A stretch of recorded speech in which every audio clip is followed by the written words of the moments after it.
Hello, this is hashtag Dream Team with Gabriel Hooper, I'm Audon Archibald. and this is our first standard tournament that we are attempting to get to work. Yeah, this is really more of a preliminary tournament for hashtag Dream Team. For starters, we are an attempt at a competitive Magic the Gathering team over here in Richardson, Texas, made mostly of college students.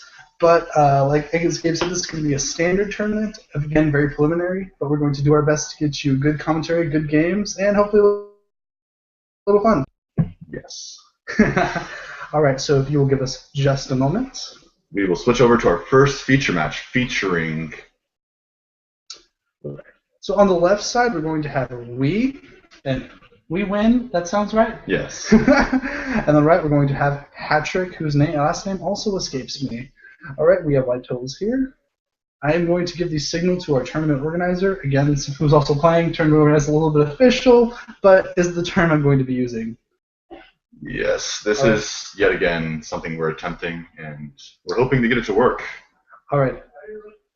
So as Gabriel and I have already discussed, Patrick has already won the die roll. We start a little preemptively, and we're not going to have them re-roll the dice. No. But Patrick has won, so Patrick should. I imagine he's going to pick to be on the play. Yeah, as blue-red artifacts should. Mm-hmm. Yes, the blue sleeve, the right Patrick. They don't know each other's deck list, but we were allowed to look at everyone's deck list beforehand. Patrick on the right will be on blue-red artifacts. We on the left with the awesome sleeves is going to be on. Ooh, here is a deck list. Cool. Half of the deck list. Half of the deck list. Okay. All right. So Patrick leads off with a Temple of what's the blue-red one? Epiphany. Okay. All right. So again, and just a tricolor tap land. Or we. Typical start for standard. The two tap lands go. Tap land go seems to be a pretty start. The Darksteel Citadel is actually a really, really good strike. Surprised he. I imagine he would have played the Install Artifact if he had that. Yeah. There's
Oh, the internet looks like it's back.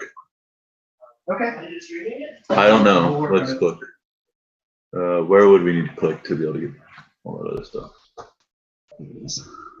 Okay, so is this going on? It's still broadcasting. Okay. All right. Seems like we're back after that monstrosity of a mess. The internet went out for a minute, so. Yay, internet problems. Okay. Oh, and there's an Insult artifact on the table. All right, the Insult artifact. I imagine that's enchanting a Darksteel Citadel. I can't actually tell what's underneath this because of the way the cards are placed. It looks like on the left side of the table we have a Rockshot Death Dealer and a Sylvan Caryatid. Looks like we opened these stand. We actually weren't there. We actually trying to solve the internet problem, so we don't know what happened for the first. Looks like 4 turns. Mm-hmm. Starting on the 5th turn, it looks like. Mm-hmm. Oh. Okay. Oh. Apparently, he chose to just have the Rockshot Death Dealer die. I wish I could. I guess the life totals are 20 to 20, so. Mm-hmm. Oh. All right, so it looks like there is that looks like a Soul Tie Charm. Oh, Ooh, that's gonna. That's impressive. I am a fan. And in response, it looks like he is shrapnel blasting him. Which impressive. So I actually, again, the Insult artifact card is still over whatever that thing was enchanting. It looks like we do have a Phyrex. Yes, it was a Shrapnel Blast. We adjusted this life total to 15. But interestingly, it looks like we have a Revoker on the table. Now, I know Revoker and Pithing Needle have the 2 similarities. Is Revoker the one that can name anything, but it can't name mana abilities? No, it is the reverse.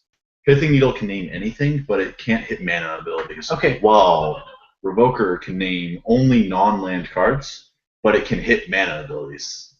Being pretty good in this meta with Sylvan Caryatids and all sorts of other stuff. So it looks like we leads with the Kiora the Crashing Wave. I believe that Kiora was ticked up to 3, so it doesn't look like the Revoker is on the Kiora. Yeah. Either way, I had to guess, because there's a Rockshot Death Dealer in grave, I would assume that is what Revoker might be naming. Mm-hmm. I'll have to confirm that in a little bit. We'll ask after the match is over. But that'd be my reasoning as to why it's in the grave instead of consistently blocking the Insult artifact in the past. Again, due to technical difficulties, we can't actually, not technical difficulties, but technical limitations, we can't actually get confirmation on what they're naming on various cards at any given time. We do apologize for that. It's something we are working on, but this is really just preliminary to see how things will go for. So again, an Ornithopter just comes down, a naked Ornithopter, no Insult, no Springleaf Chub. This isn't Affinity. We don't have Ravagers running around. My favorite cards. Your favorite card is Ravager? No, that would have to be Cranial Plating. Cranial Plating. Do you like playing fair game? No, it's not fair. It's not fair. I'm glad we've established this. Okay. So it looks like, again, a little bit of a stream lag. Again, this is the best we can do, but we really are here to just have fun playing Magic. Yes. At least I'm here to win. Obviously not playing in the tournament. That's still here to win. That's how to have fun, though, isn't it? GLHF? Yeah. All right. Oh, it looks like he is looking at... That's intriguing. Oh, dig through time. I did not. Echo. I didn't know we were playing Legacy. Dig Through Time. Such a wonderful card. Alright, so it looks like this Dig Through Time was allowed to be cast and resolved. 5 cards go to the bottom. You know, I was talking with one of my newer playing friends. Again, not to knock newer players. Newer players are the lifeblood of Magic, what keeps the game going. But she was just talking to me, she's like, I really like Dig Through Time. I use it in my blue-red-white deck. It's really good. But why don't the cards go to the graveyard? And I'm like, do we understand the concept of Delve? Yes. She's like, but what do you mean? There's only 5. You only have 1 more. I'm like, no, the dig itself goes to the yard. What you're telling me is you want to just fuel digs with digs forever? Yeah. 7 cards is a lot. But it's like only barely more than 10% of your library. I'm like, but we start with 7. Yeah. So it's a little more than that. Either way, Dig Through Time, very powerful card. I can't actually tell what was gotten, but either way, it looks like we have a Thoughtseize. We, in the fashion of a true professional, writing the hand down. Takes a Stoke the Flames. 14 sounds a little high to be starting to be worried about. Well, 12 seems to be a little high, starting to worry about burn. But again, it looks like his hand was just full of Stokes and burns. So if you're gonna take a burn spell, you take the Stoke over the Lightning Strike. Yeah. Surprised he didn't cast a Stoke or something like that. As we can't see hands, I can't figure out what he would have decided to do. But I believe there was 2 Stokes in hand. So if you have 2 Stokes, I don't believe it's necessary to cast the first one because you're going to get one taken anyway. Yeah. Ashiok comes down. Oh. So tick up. So be a little bit hard. At least I assume he's ticking up. I can't be for certain. Ashiok, a powerful card. For people who don't necessarily know what cards do, we do apologize. As they come up, we'll try to say what they can and can't do, and we are assuming a bit of knowledge of prior Magic cards, but that's because we cannot easily display the cards on screen right now. And again, I do apologize. Okay, Ashiok has a +2, starting up at 3 loyalty, +2. Exile top 3 cards of the opponent's library, and exile them under Ashiok specifically. Okay. I will have to be back. Sorry about this. Audon will deal with it. Yep. I will deal with this. All right. So while Gabe excuses something to hear something, it looks like Chandra Pyromaster comes down for Patrick. Chandra Pyromaster, very powerful card. Sees a bit of play in Modern, but again, its home is I would say fairly in Standard. I would assume there's going to be a tick up on the pinging Wii. Now it's just a matter of if it's going to ping the Ashiok. Sylvan Caryatid, of course, cannot be targeted by the secondary effect of the +1 or the primary effect if you use it as creature removal. It looks like the +1 was indeed just directed at Wii. I'm not surprised if Patrick is trying to be on the burn game in general, just the general burn you out from 20 to 0 plan. This type of deck does do very well in that situation. All right. Another plus from Ashiok going to 7. Ashiok gains loyalty at a very alarming rate. One of the things that attracted me most to the Planeswalker in this new form is that you actually can't stoke it once it comes down in pluses. Alright, so we have a Drown in Sorrow for Wii. Impressive. This is going to effectively be a Wrath Scry 1 for Wii. Well, he gets to even keep his Caryatid being a 0/3. We firmly in the driver's seat here, but this Chandra is going to provide a incremental source of card advantage that Patrick is really going to be able to take advantage of right now. Patrick reading the card. Ashiok is still a little bit of a fringe option, but it is most definitely good. All right, so Gabe is back. So we actually had a Wrath of God resolve, a Drown in Sorrow came down, Wrath, the Ornithopter, and the Phyrexian Revoker. Now it's dueling Planeswalkers, but this Sylvan Caryatid is going to be a roadblock for any future Revokers. Chandra is being pointed at Wii. I think it's correct that Chandra is being pointed directly at Wii's face multiple times, so because Ashiok's not necessarily going to be able to get anything from Patrick's deck. And Courser of Krupix quickly meets Dissolve. Yeah. I think you dissolve that on principle at this point. Depending on the amount of cards in each player's hands.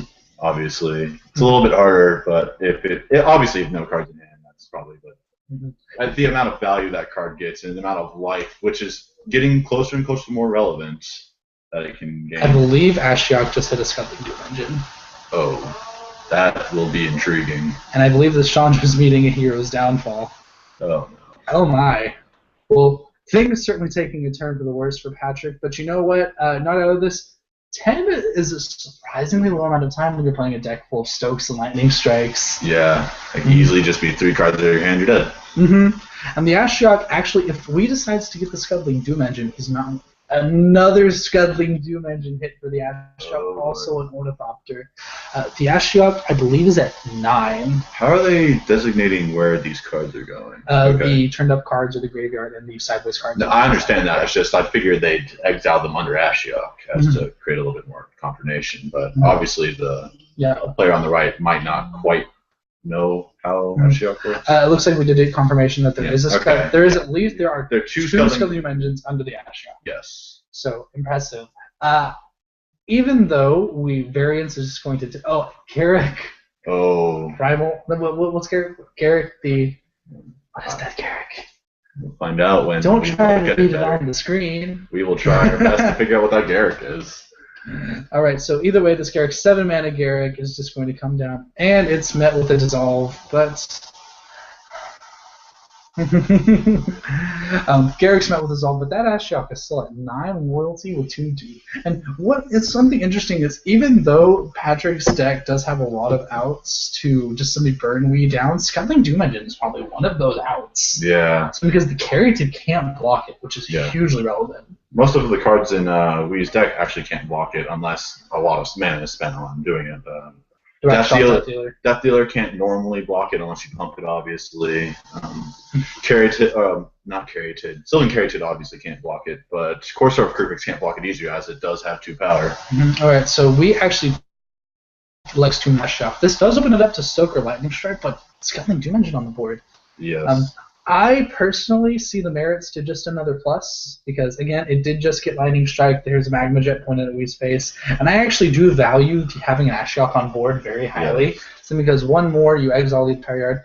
Again, it's probably correct to minus for the Scuddling Doom Engine. But Patrick was at 20. Yeah. And the Scuddling Doom Engine is a 4-turn clock. Because we does not actually have any. There's no source of burn in the deck. Oh, and then Soul Artifact hits the table. That can block Sculling Doom Engine for all it feels like. Mm-hmm. And he is at 8 right now. That's again. This is just the power of this blue-red deck. What's the word I'm looking for? It, as a side effect of doing what it wants, of Plan A, just pings away at you for a while. Which is just something I find so inherently powerful with the deck. A little gimmicky as far as the draws go sometimes. So because the triple Darksteel Citadel, 4 blue cards hands, 2 Insouls, so tempting, but those hands have never worked out for me personally. But Kiora, the Crashing Wave. Well, while Darksteel Citadel is indeed indestructible, hexproof, it is not. I don't think it'd be swinging much anyways, as the retaliation would be met. It might not retaliate when I think about it. Well, the merits are here. The Kiora just might come down and be an ultimate. Kiora is indeed a win condition for this bug control deck. I don't believe that Patrick knows this, but I don't believe Wii's deck is playing any. One of the traditional win cons for the bug control deck is Villainous Wealth. Right? But Wii looks like he's just trying to lock the game down with. It looks like he's casting something with Delve. Why is his graveyard currently exiled? I will find out shortly. Alright, so it does look like Wii is just him doing 2 Ashioks, 2 Kyoros, 2 Garrets. Ooh, here's a spicy one I didn't see. Wii is playing. There we go. That's what's going on. He's currently delving for an Empty the Pits. I was just about to point that out. So it looks like Empty the Pits is going to be Wii's win con of choice. Was he casting the Empty the Pits? It's currently in the grave. And all of his grave is exiled now, so it's got to be what happened. Did it meet with any sort of counter? I don't see him putting any zombies into play. No, I don't. Those. There we go. We might need to have them clear that up, because that is a blue playmat, and...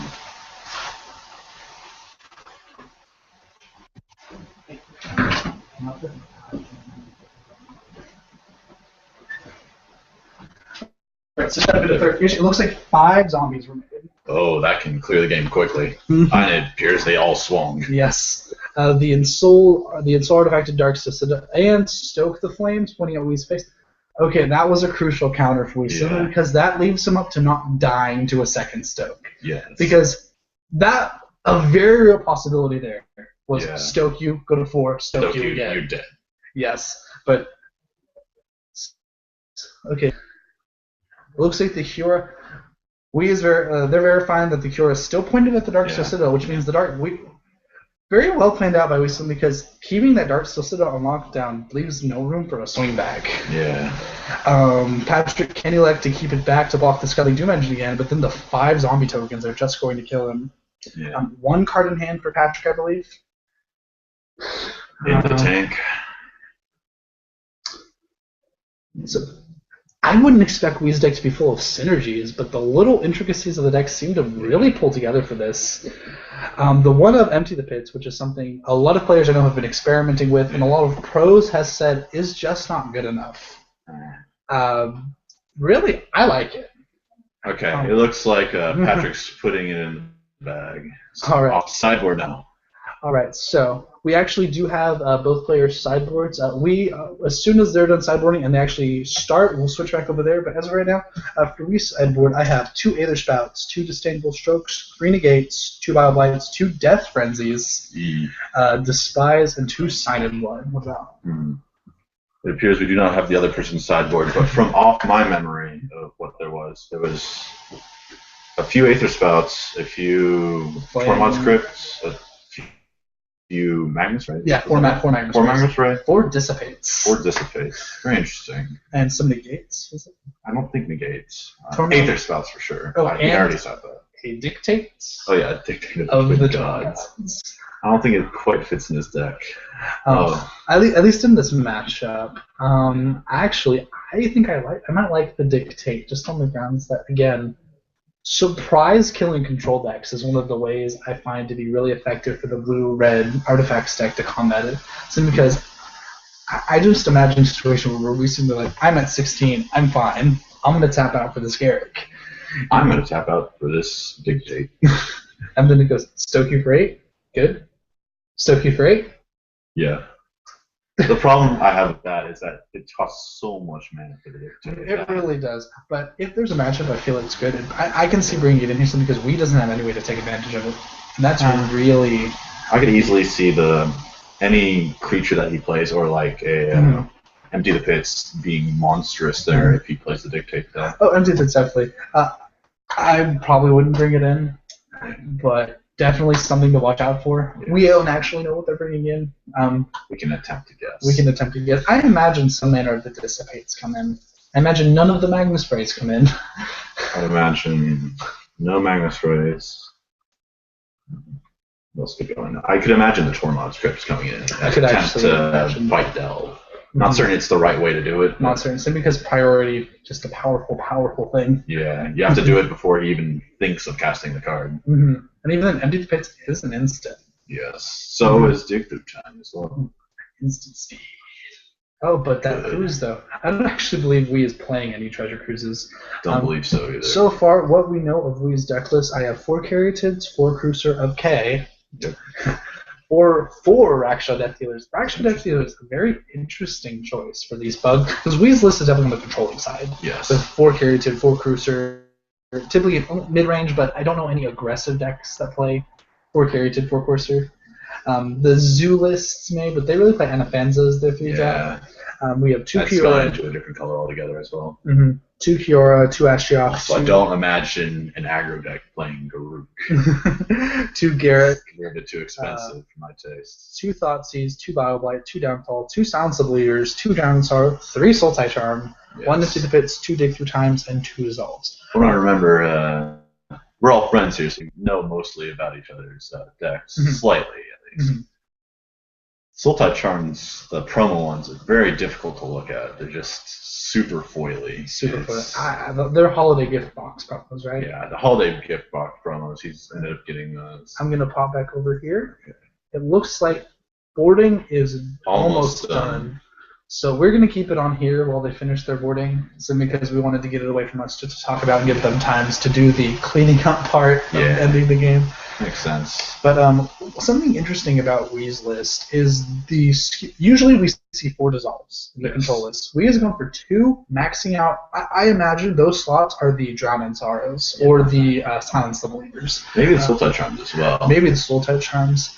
That's very true. But it's just interesting to me that 2 dissolves. Yeah. He is definitely prepared for this aggressive. Not the aggressive, but the implicitly mid-range dork decks. Yeah. Which I don't classify is it blue-red artifact deck as a dork deck. But while most people do not have outs to a lot of decks just flat out don't have outs to the Dark Citadel. They can block it definitely and still win through it. But as far as getting it off the board, the removal spells of choice are Bioblight, Hero's Downfall, neither of which deals with the Indestructible Citadel. Huy actually has 3 Sultai Charms, 2 Silence of the Leaders, 5 ways to get rid of it.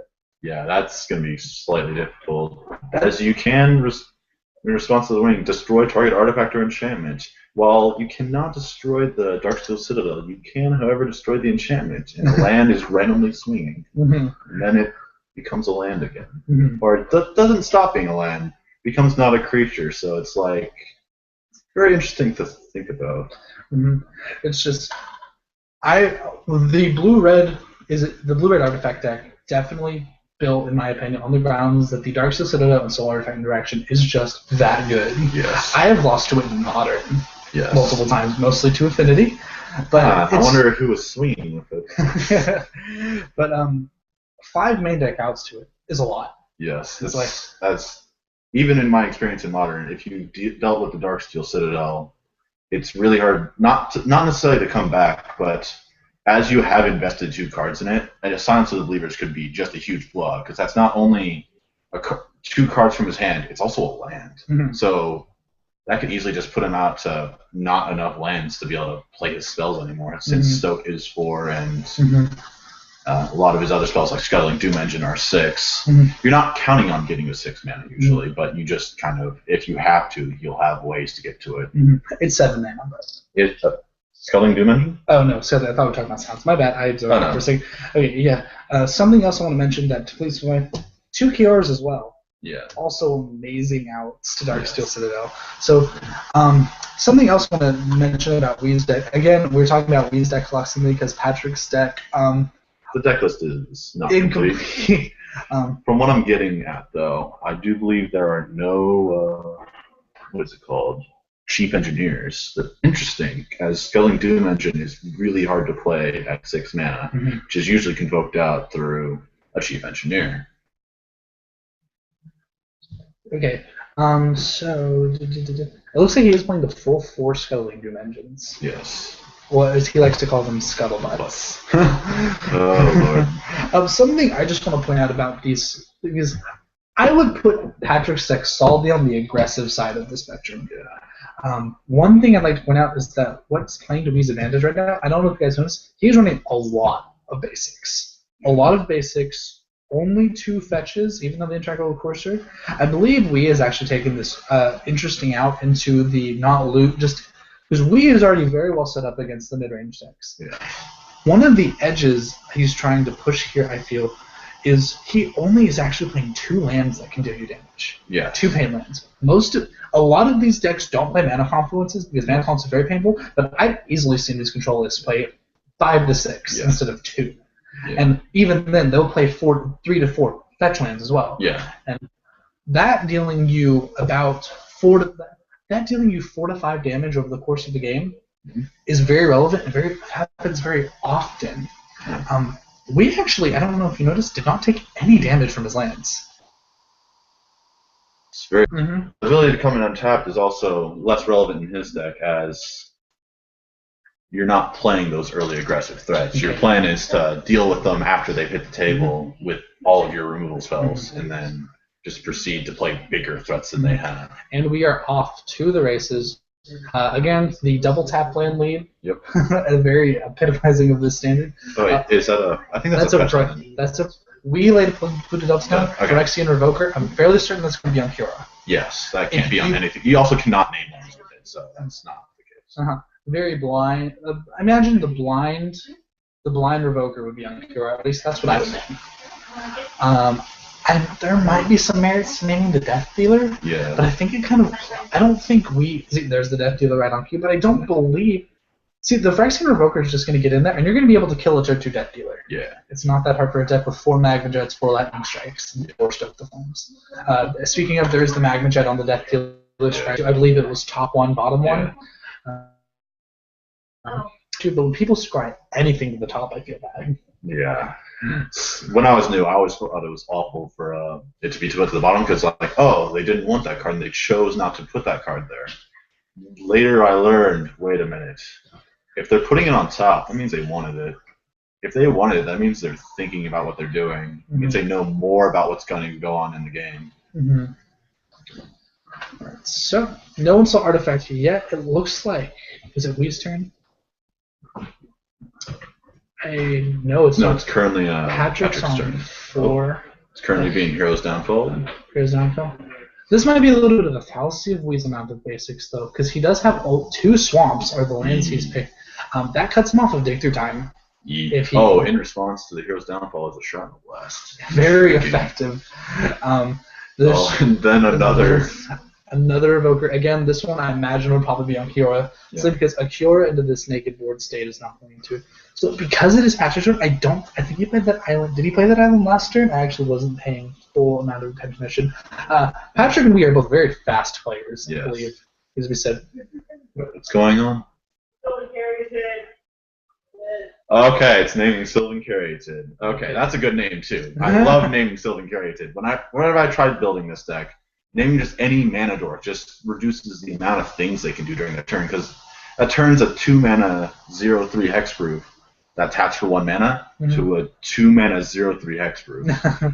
With Defender as well. I mean, that 0/3 hexproof's not going to be doing much for the rest of the game. Yeah, we just see this implicit quality of the blue-red artifacts deck. Just chip, chip, chip, chip. You dead? Chip, chip.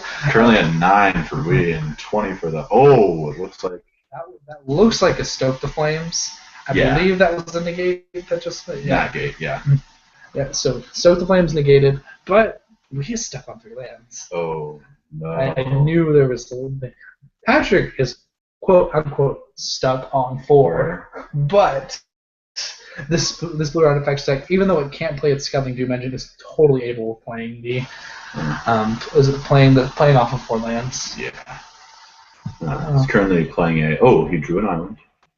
Currently played what appears to be a Tormod script because there's nothing else tapped on the table. I believe that is a Tormod script because Ornithopter, he's using the bright Ornithopter. Yeah. Alright, so Hui's at 7. This first Invoker's gotten into a lot.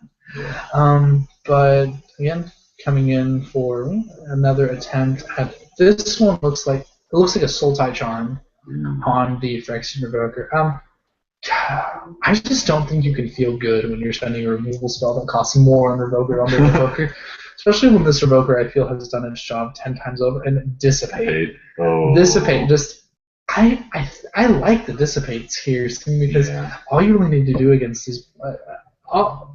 the game plan of sticking one thing and countering everything else that comes out of the control deck, very good plan. Alright, so that 2/1 will kill him in 3 turns, so protecting it as much as he can is not a bad plan. Relevantly, Huy is at 5, not 6. Yeah. Because 5 is going to leave him open to a Lightning Strike, which I can't imagine is not in Patrick's hand. Yeah. I can't imagine, but it's not that hard to imagine Patrick sitting on 4 points of burn in his hand. Yeah. Maybe in multiple ways too. Just like any amount of burn can do it. And it looks like a Courser of Crufix comes down for Huy. It looks like they just passed the turn, or is Huy still tanking? I do not believe he's tanking. I think he's tanking as of right now. Currently questioning how much life he is at. Or maybe I don't think maybe the question hasn't resolved yet because Huy hasn't moved over the top part of his library. Yeah. Oh, or he's just forgotten. Well, we gained some life. Let me go. Yes, let us. Oh, and that's 4 damage, and that's the game. Alright, so let me switch back over while I go inform Gabe. We'll talk to you guys about 1 or 2 things about that matchup while I go. That matchup was relatively interesting. Currently 1-1. 1 for Huy, 1 for Patrick. Alright, so we did get stuck on 3 lands there. And really, something that the Blue-Red deck was just able to do was punish him. Yes. That's been my problem with a lot of the more aggressive lists that are kind of popular, like the zoo lists. Yeah. Again, great decks, but against the control smash specifically, when they stall, there's not really a way to punish people. You can't be more aggressive than you already were. Does that make sense? Because there's really, especially against Bug, when there's not really a hard wrath you have to worry about, you just keep playing your creatures. Now, in the blue-red artifact deck, you have stuff like Stoke, Shrapnel, which you can choose to fire off earlier than you normally would, just to get them down fast, and you really can punish people. Like casting Stoke or lightning striking someone's face earlier than you should, because I believe Patrick just points every lightning strike he can at Hui's face. Yeah, I can't think of, unless there's an early Rakasha and he's tapped out, I don't think there's any reason to lightning strike anything else. It doesn't except the Kiora. Maybe the Kiora. The Kiora, but relevantly, notice that Kiora is the only one of the planeswalkers that dies to lightning strike. Ashiok pluses immediately goes to 2. Ashiok starts at 3, goes to 5. I think Garrick starts at 5, goes to 7 or 6. 6. Yeah. My bad. But okay, so it looks like I would assume he also cited the Garruk side as they seem relatively slow. All right, we're gonna switch back here. I don't believe they've done any more sideboarding. I believe both players have. They just shuffle, cut, and continue. Looking at their sideboards, I don't believe there was anything to put. I don't believe. We being able to play does not particularly change anything for me. Now for Patrick, on the other hand, I imagine situations where he takes out some mana of the Dissipate. Because Dissipate on the draw is a lot worse than Dissipate on the play, I feel. And if you're really, really doing it. You can add one extra card, maybe take out a land, maybe. Oh, I aggressively board out lands. It's a character flaw. Yeah. But maybe I'm too used to Legacy, and I'm like, I'm on the play. We have brainstorms. I'll go down to 20 lands instead of 23. Let's go. That's a little bit much for me, but I did try it one game, and I have to say I won that game. So winning that game does not state whether or not it was a good plan. It does not, but you know what? I can say I won that game. Yeah, I can say I've won games going down to 4 cards. Were you playing Affinity? Yeah. Does that mean that I want to go to 4 cards every time? Does it mean that you were punished by the magic gods for playing Affinity? Yes, it does. Yes, it does. But it does also mean I beat face with an Soul Artifact. Mm-hmm. Oh, and as we get to our game, turn 2 Raxo did so. Turn 2 Raxo that they're on the play significantly more intimidating than on the draw. It feels weird to say that there's a situation in which it gets jetted. Yep. But finishing what I was saying, it's hard to imagine a situation that we is the aggressor in a matchup, but a turn 2 Death Dealer probably is the case. Into untap, have Death Dealer, I believe is totally valid. Yeah. Interestingly, there is a lot of people have the options of, would you play the Death Dealer or would you wait for mana to regenerate? I believe playing the turn 2 Death Dealer in this match is perfectly fine. Is perfectly fine because 2 burn that's pointed at the Death Dealer is 2 points of damage or 3 points of damage in the case of Lightning Strike. That's not pointed at your face, and it's still a 1-for-1. I believe Lee is completely aware he has inevitability with cards like Dig Through Time and all of the Mana Realm Planeswalkers. Yeah. And here comes a turn 3 Soul Artifact, it looks like. And that's a negate. Oh. That's not back-breaking per se, but it's definitely a huge swing. Even though there isn't a lot of stuff you can live off on color, there's nothing you have to fear off of the colorless. Yeah. Just none. And Kiora, I imagine this is going to be naming the Darksteel Citadel, just because. Interestingly enough, Darksteel Citadel. He's drawing instead. That's also an option. The only thing that it survives through is a Magma Jet and pluses. So getting the extra draw and the extra land is probably more worth it in this matchup. Oh, very much so. I actually just forgot Kiora had the ability because in this matchup I hardly ever used it. Yeah. It looks like it's dead. Mm-hmm. No, we have to go back. Magma Strike cannot be used on Kiora as it only targets creatures. This is very true. Again, this is one of the reasons I like Pillar of Flame a lot in Modern as opposed to Magma Strike, because the amount of times I've been stuck, they've been at 1, and I'm like, Magma Spray. Now, I will say, one of the games this happened when I was just playing with my friend's Modern deck, one of the cards was a Boros Reckoner, and I was like, I still get to deal 2 to you. Here's something's been negated. I believe it was a Sylvan Caryatid. It's very interesting. Not certain if that's the correct choice, but if you're getting to Scry or no, I think we might be stuck on lands. Maybe. Because that might be we is on the play. Oh yeah, he also plus Kiora, so he should have 5 in play. But he only has 4. So I can definitely see that being the correct play. Yeah. For especially if you aren't worried a ton and you have more counter spells in hand. Yeah. Because there's very little you have to fear off of double blue, especially when you're dissipating and the card's not going to go fuel Dig Through Time. Yeah. But this Kiora, that's he's dissipated, so that should be an exile, right? It should. Okay, maybe we should tell him. That's going to be relevant. Yeah.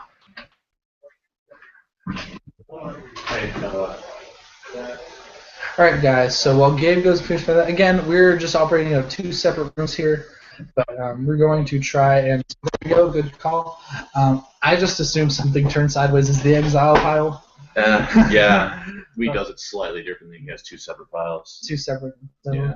He's very nicely pointing them towards the camera so we can read them. Yeah, and so I can correct him. Alright, so it looks like this Cure actually looks like it's a 4. I think this one is just being plus, and there's another Sylvan Caryatid. Now the question is, does this one feel like something? It's dissipating 2 Sylvan Caryatids when you're going up against a deck with just such more powerful cards.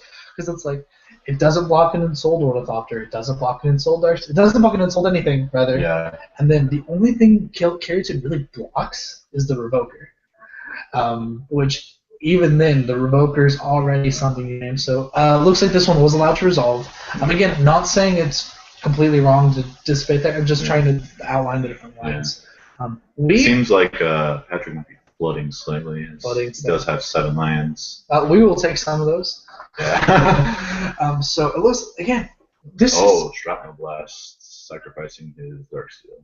Targeting Kiora. Oh. And here we'll... Negated. Oof. And there's a Dissolve in hand for Huy. I mean, once you have 3 blue mana... Yeah. Is this Caryatid live? This Caryatid's... I don't believe it's active yet. No, it's active. It is? It's Greenland that is untapped, so there's no way. Okay, yeah. You're good. So, again... Patrick and we play really fast, and I'm trying to commentate at the same time as... Intriguing. Okay, so this Kiora is at 5. Yes. Meaning, if it does ultimates, that is essentially end game for the Soul Artifact deck, as the only way to get past 9/9 Krakens is to burn him to death, and we appears to be at 16. Mm-hmm. Now, there is, again, in the Dissolve on the Magna Spray to keep Kiora at 5. And also not letting him scry. That's also probably good, too. Mm-hmm. Very much so. So, I mean, there is the option of do you plus Kiora to attempt to keep it around? I don't think so. I think you just get the 9/9. I agree with this plan. So. As there is very little that Patrick can do at this point. Alpha 4 lands, a handful of counter magic in Kiora. We have an emblem. 9/9 cracks can be created. Now, one plan I would like to outline that is totally relevant is throwing an insult on an Ornithopter. Yes. Because the Krakens do not have flying. They are, in fact, vanilla Krakens. Yes. They don't have any sort of special abilities. They're just 9/9 things that have they are 10 just, tentacles. They just have big butts. Yes. And they cannot fight. And I do not believe you win this game by going Soul Artifacting a Darksteel Citadel. I think you will only delay the inevitable. Mm-hmm. All right. So now we have, again, just the power of... Okay, so Soul on the Citadel. I don't agree with this plan. Mm-hmm. We should have a 9/9 Kraken in play. Is that the case? Or can he should. The Kiora emblem, I believe, does trigger on the end of every one of your end steps. Yes. I don't believe it's the end of every end it's step. only your own end step, but it is the end step. So you do get the first Kraken after you ult. Okay, so we have another carrier to come down. Again, I think we is just filling out some chump block, not chump blockers, yes, chump blockers, but other things. Cards to play. 2 Krakens. He is keeping track of those now. Yeah. Do you think we is just trying to end it in one giant swing? Probably. I mean, you might as well just have like 3 Krakens. He has no creatures in play. Bam, you're dead. Because he's got looks to be a Courser of Crucifix on top. Might as well just have a bunch of creatures than kill him, because you are at 15. You're at a relatively safe life total. I have to say, I think, not lucky, but the cards were a little in Hui's favor based on the correct color of base. That island off the top was super relevant. Yeah. But again, because he's playing those basics over Pains, Hui's taken 1 damage off of his life. Yes. 2, actually 2. Sorry, 2. Yeah. Even then, that is a small amount. Yeah. When I'm playing with some of the other players of the school, easily take 5 to 6. 5 to 6. Yeah. A good game is 3. Yes. A good game is 3. I mean, against other control decks, it really is. Does not matter. You'll pay 19 life to kill your opponent. Yes. But when you're paying 19 life versus a burn deck, doesn't sound so good, right? If I had the option to pay 19 life to make the burn player start with 0 cards in hand, I would not do it. No. If I could pay 15 life, I don't think I'd do it either. I might do it at 15. Maybe. But again, this is just the power of life versus this. Because against there is the handshake. Yeah. Good games from both of these players. We is going to take that 2-1. Some great games. A Planeswalker Ultimate. Yes. Ultimate going off in any game. It's relatively fun. All right, so we're going to pan back over here to us. Yes. So again, just finishing what we're saying. This is just something very interesting and a concept I like to teach people I'm trying to instruct on Modern Legacy. Against burn decks and aggressive decks, it really is. Life is card advantage. Yes. It's I know it's a weird concept, but it's almost like you're denying the burn player a card when you don't take 5 damage off of your lands. Yes. It's a bit of an abstract concept. Closer to 2, I figure, if you're not taking 5. Well, it's we took 2 there as opposed to 4. I'm going to lowball it, because 6 is a lot if you tap right and you don't get completely screwed. But taking only, in the first game, we took 0 damage on the lands. That is hugely relevant to this kind of thing. All right, so we're going to keep it panned over to us. All right, so our results for the first rounds, again, we have actually 4 tables going here. They're in the inventory right All right, Okay. so we have 5 tables going right now. We have our feature match that was just supposed Patrick Masini versus Huy Ho. It was not win. I feel really bad now. Yeah. Huy wins that 2-1. We have Travis Sims versus Sherwin Lakmani. Travis Sims is going to win that 2-0. Dillon Baca versus Jordon McCurley. Dillon Baca is going to win that 2-0. We have Richard Vo versus Luis Pina, who are in game 3 right now. Let me see if we can get live totals on this. We have 6 minutes left on the round. And then we have Trevor Gunn versus Don Day. Trevor Gunn wins that 2-0.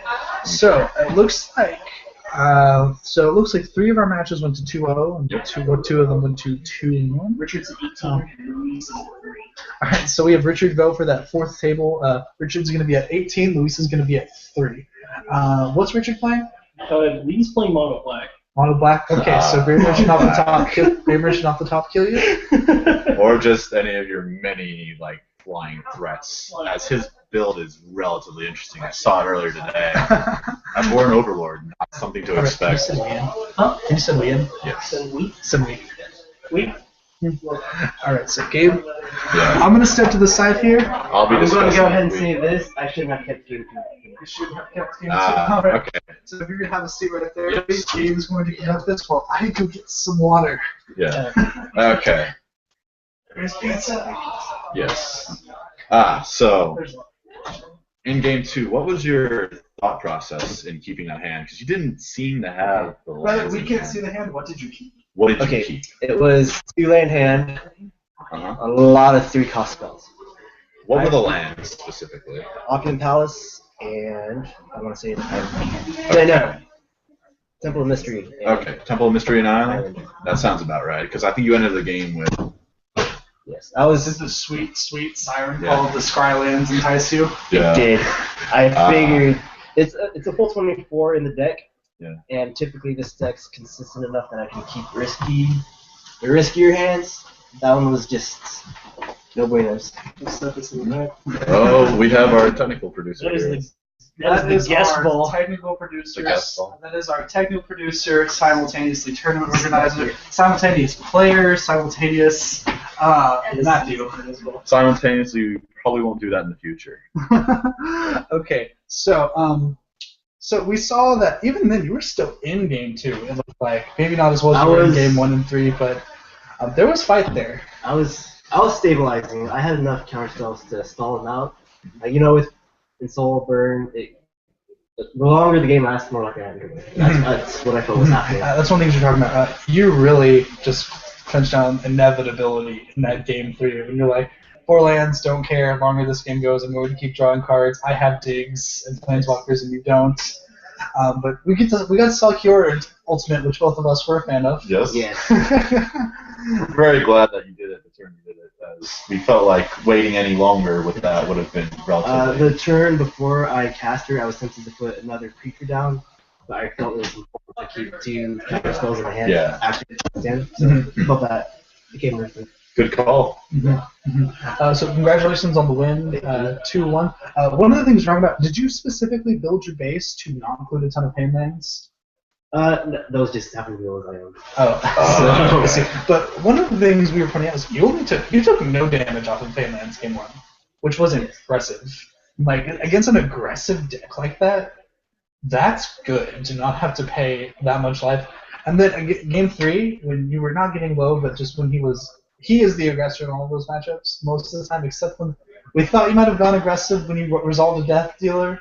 It was like, if this doesn't die, you might Against you know that? a lot of burn decks, Death Dealer pretty much just becomes like sort of a distraction, Yeah. which I feel. One card for one card. And that's life one is bird fine. spell that's not coming for today. Yeah, that's definitely something we talked about. Well, let me see here. That Empty the Pits Yes. in game 1. One was relatively interesting for 5. That was a lot of zombies. Close game really quickly. How do you feel about that empty pits in your list? Typically it comes out very late. I've Yeah. gotten like up to 10.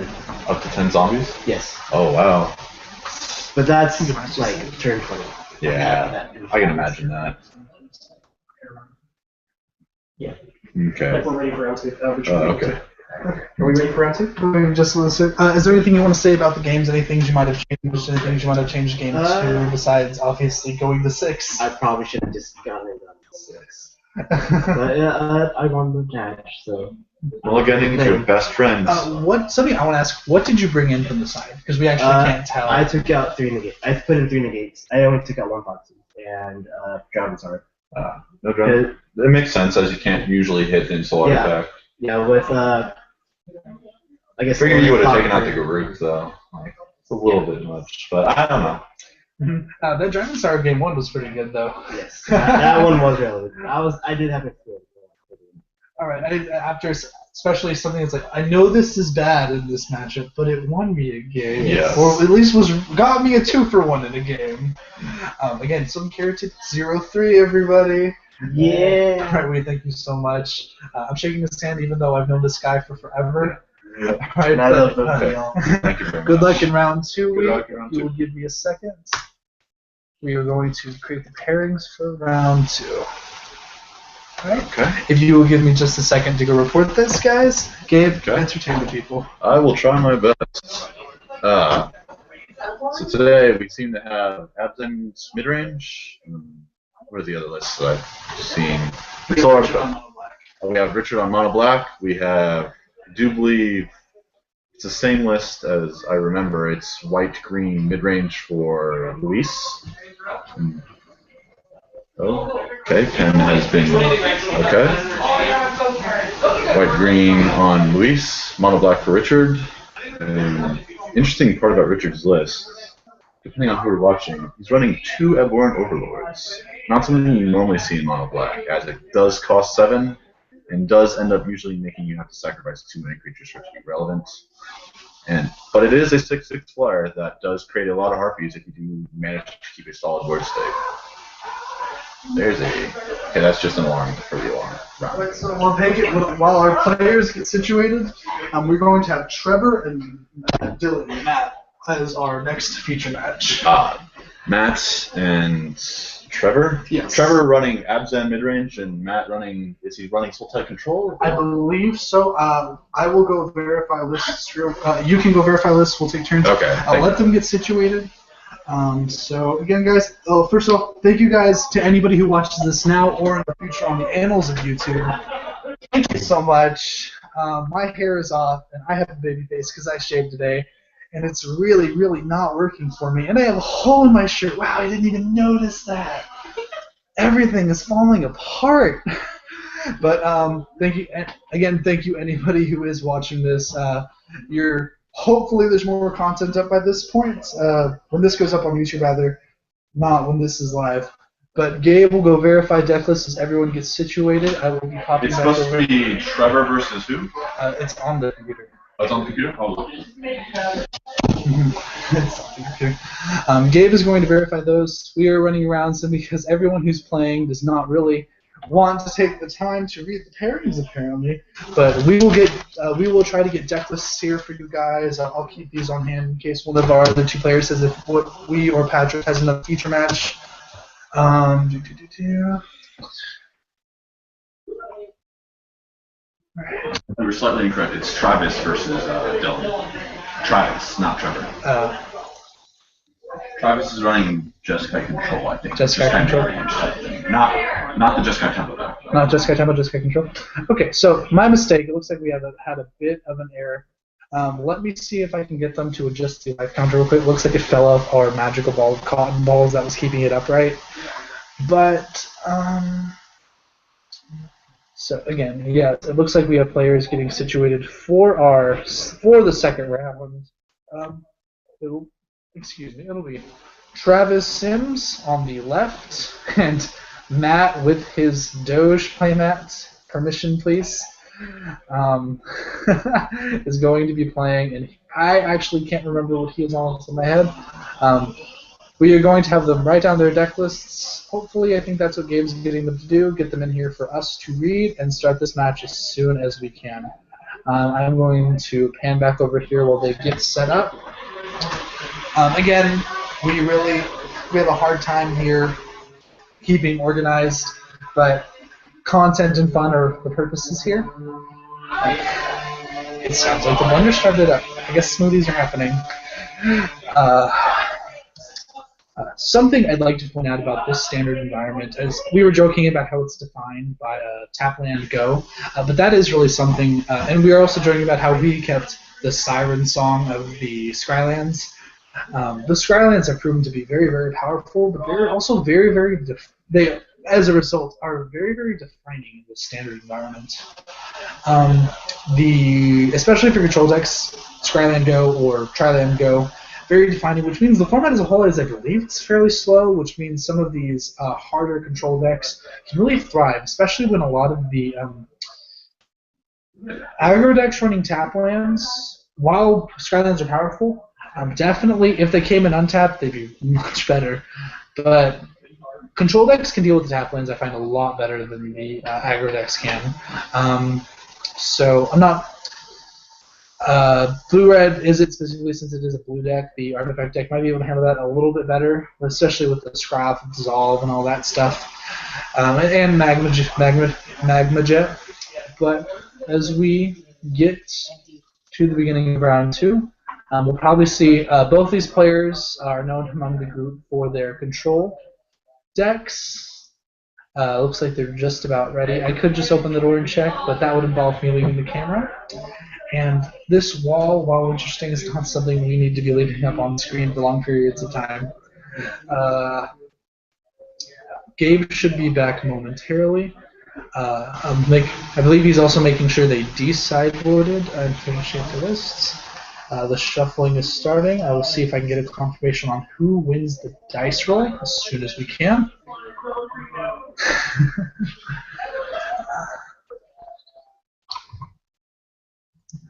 Alright, the shuffling has started, and as far as... Alright, looks like the sideboards are being laid out right now. These two players have known each other for a while and know each other's deck lists fairly well, so there isn't really anything to be hidden about showing off the sideboards. There are some spicy ones on that side, which I'll go into after we've started sided matches. If you'll give me a moment, everybody.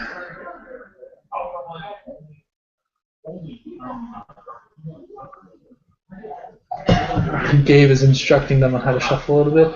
And if we see in this top left corner, we have the infamous Richard Bowe and his trademark purple. That is not purple. That is gray. I know my colors. I attended preschool. Responding to a text message right now. All right. So I believe we should be ready to get started any second now. I believe this is a 4-round standard tournament.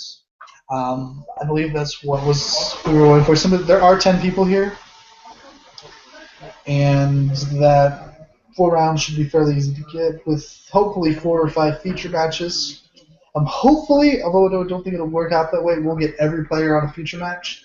But I'd like to get every player on a feature match. I will bring that up with our tournament organizer to see if we don't necessarily have to be streaming the top table at any time, so we can see everybody's deck, see everyone play, everyone's thought processes, and hopefully get a mix of people in here. Do we have deck lists? Just side. Aside, we have side lists? Okay. So Matt is on bug control. Mm-hmm. Is that correct? And we do have Travis on Just Guy control. Mm-hmm. I'm sorry, Soul Type control and Just Guy control, not bug control and Just Guy control. That would make sense. I don't know about you. I call them anything. In fact, I enjoy calling Bug Anna. Yeah. And then call it Dega. I like Dega a lot, actually. In America. In America. What is the wedge's actual name? Do you know off the top of your head? I have no clue. Because there's Anna, Necra, Dega. I have no clue as to what the American one is called. I'm sorry. Now I'm curious. We do have phones. This is the future. The future is now? Yes. You know, if I knew anything about magic, then I would definitely be over it. But I know nothing. That's fine. You add about 10 points of beauty to the camera. Yeah. I mean, we're already at 20 here and 3.5 here. So. All right, sorry guys, that was Megan, the lovely Megan, doing homework just off camera because she's been suckered into being here. She was promised pizza and board games, and there was only pizza. So she only has to be half enthusiastic about the night. All right, so it looks like we have shuffled up. Let me go verify who won the die roll real quick. Okay. You know what? We don't have to because whoever plays the land first will have won the die roll unless we are going to get some super tech and someone's going to plan to draw first. I think either of these want to do that. That's one of them is running burn, and one of them wants to play their land first. Strangely enough, I do actually enjoy drawing first in the concealed environment a lot. Yeah. I'm not much of a limited player, but I believe in a lot of the sealed environments. Sealed, not draft. I have to qualify that. Yeah. When everyone is running 5-colored dirtle, Playing your drawing tap first land is first good. seems kind of good too. Seta, I think is no. Seta is Tamur. Seta is the Tamur shard. Alright, so we're just verifying the old names. Again, I like the cons names with the exception of Mardu. I like Mardu, but I like Dega more. Dega, yeah, I don't know. Raka. Raka is America. Raka. Raka. America? America. America. Okay. Yes! Okay, it appears that Travis was to be played first, and maybe not. We still do not know what the turn order is, but we know Alright, so that's a scry. Thoughtseize from Matt. Oh, it looks like we forgot to reset the life totals. They're going to figure that out. Oh, they're going to... I told him to learn how to work it before they started. Interesting. Alright, so... He is quite stubborn. Are they going to resolve? Okay. Alright, so Okay, Magma he's Jet scryed response, too. Yeah. Scry, and now we're going to get to see... We're probably going to get to see Travis's hand. hand. Alright, so it looks like Travis is working with land, lightning strike, land, stoke. I believe Travis might... Did Travis go to 6? I think he went to 6. Yeah. Looks so. That has to be what happened. Okay. Oh, maybe 5. Hi. Right, so it looks like Travis was on the play. Yeah. So now Matt just has perfect information, I think, unless Travis drew another tri-land, which is totally conceivable. Yeah. But that Thoughtseize just when you've mulled, Thoughtseize is just good. It turns your hand turns it from a 1/1 to a 1/1 where you now have less options of what to do. Travis is getting really aggressive with these Magma Jets. I don't know if I like that early enough yet, but these bug control lists just typically don't run things that can be killed with Magma Jet. Yeah, I don't think there's a single thing in Dillon's list that can be killed with Magma Jet. Mm-hmm. There's some merit to pointing them at the Planeswalkers, but there is not a Planeswalker that dies. That doesn't plus and dies. Yes. Like there are Planeswalkers that when you minus them, they'll die. Die. Like Sarkhan, Sorin, but those can't be in those lists. This list, and 2, if you've minus the Planeswalker, you've probably already gotten value out of it. Then they're immediately get 2 for 1 off of a walker just feels bad. Yeah. All right. So Okay. again, Currently, that turn 2 Thoughtseize. Something that I just like to say is Thoughtseize has really been a defining card in Standard. yeah. A lot of people learning how to Thoughtseize is something a lot of people have had to learn this Standard. Yeah. It's something a lot of modern players already knew how to do. Yeah. But again, I still don't know how to do it. I'm comfortable doing it, and ironically, I'm more comfortable in Legacy than I am Modern, simply because I play Legacy. Yeah. In Standard, I find Thoughtseizing to be difficult, but there's usually 1 or 2 cards you could error. Yeah. In Modern, I just have no clue. Yeah. I'm like, it's like, you're Thoughtseize, and they're playing combo, like, Birthing Pod, Figs, Red Crap, Malira, 2 lands, and you're like, I mean, I guess the pod, but if that... You only have 2 lands, and I don't know if you'll get there. It would probably still be the pod there. But Yeah, probably. Again, let's just talk about Modern in the middle of this Standard turn. sounds great. All right, so double Courser. Yeah.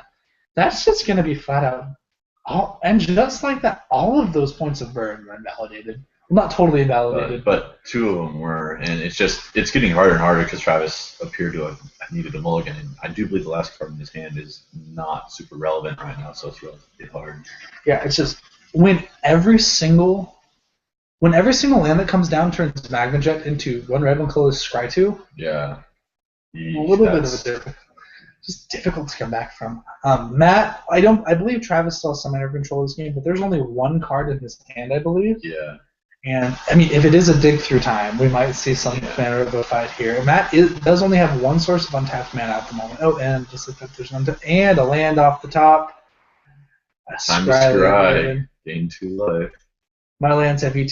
All my lands are Radiant Fountains. And that Hero's Downfall off the top is going to be relatively hard for Travis to just do things to him, as any creature in Travis's deck, be it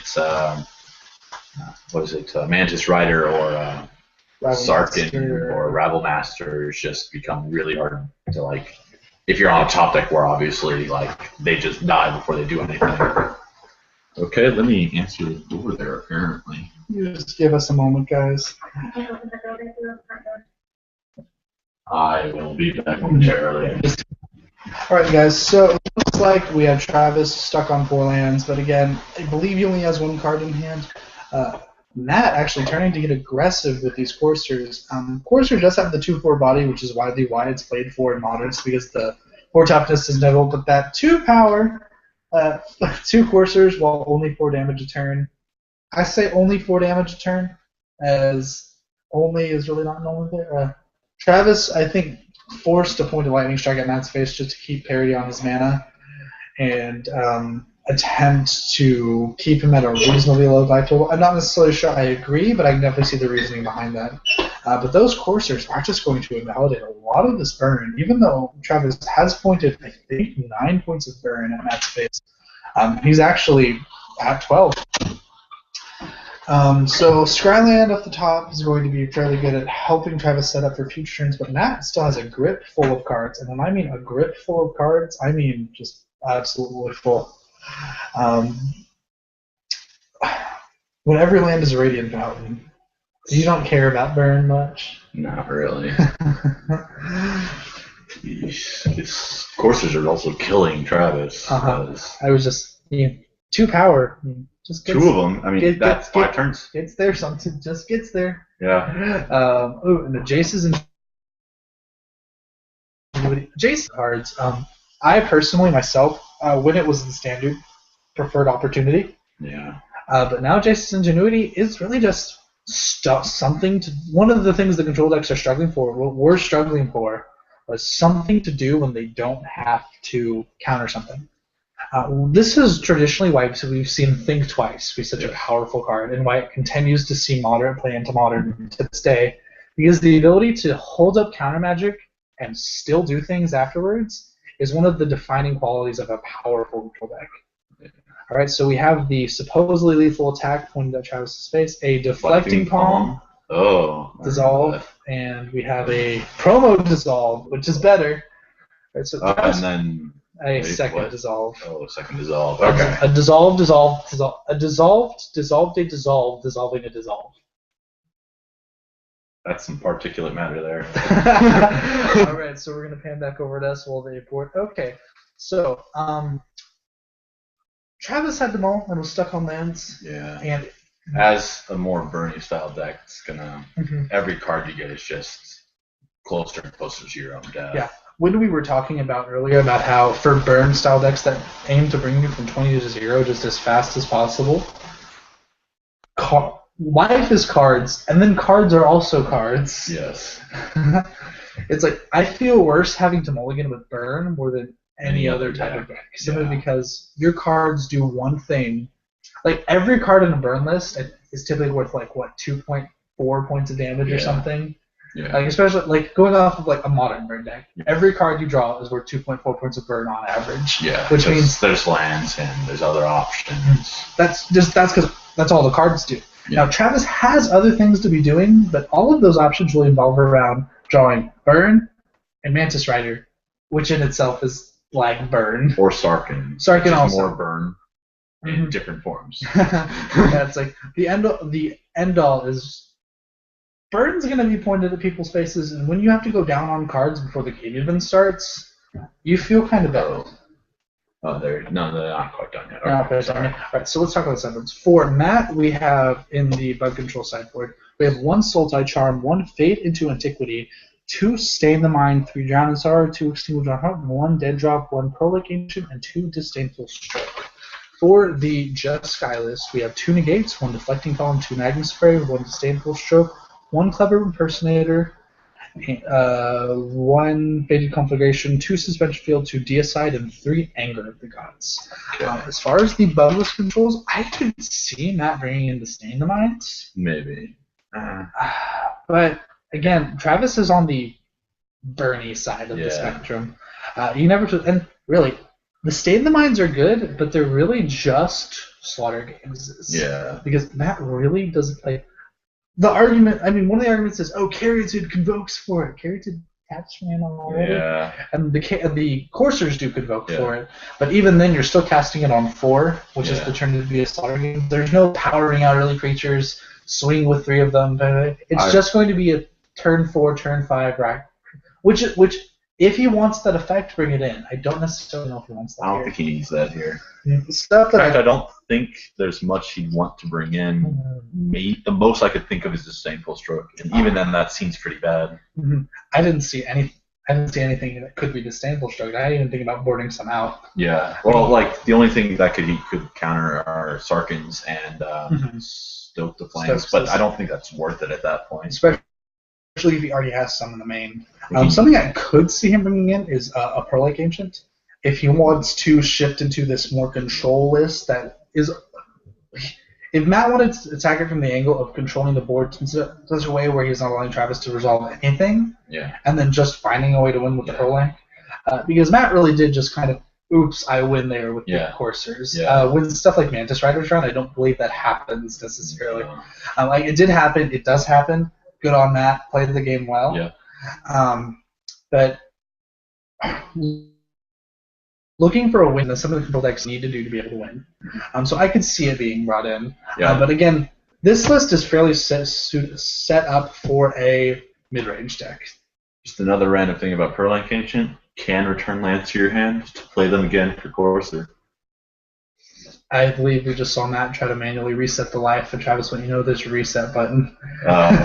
Intriguing. All right, so for Travis, we have 2 Negates, 1 Deflecting, 1 2 Magus Spray. Oh, I already said this. 2 things I think you could bring in are the Negates.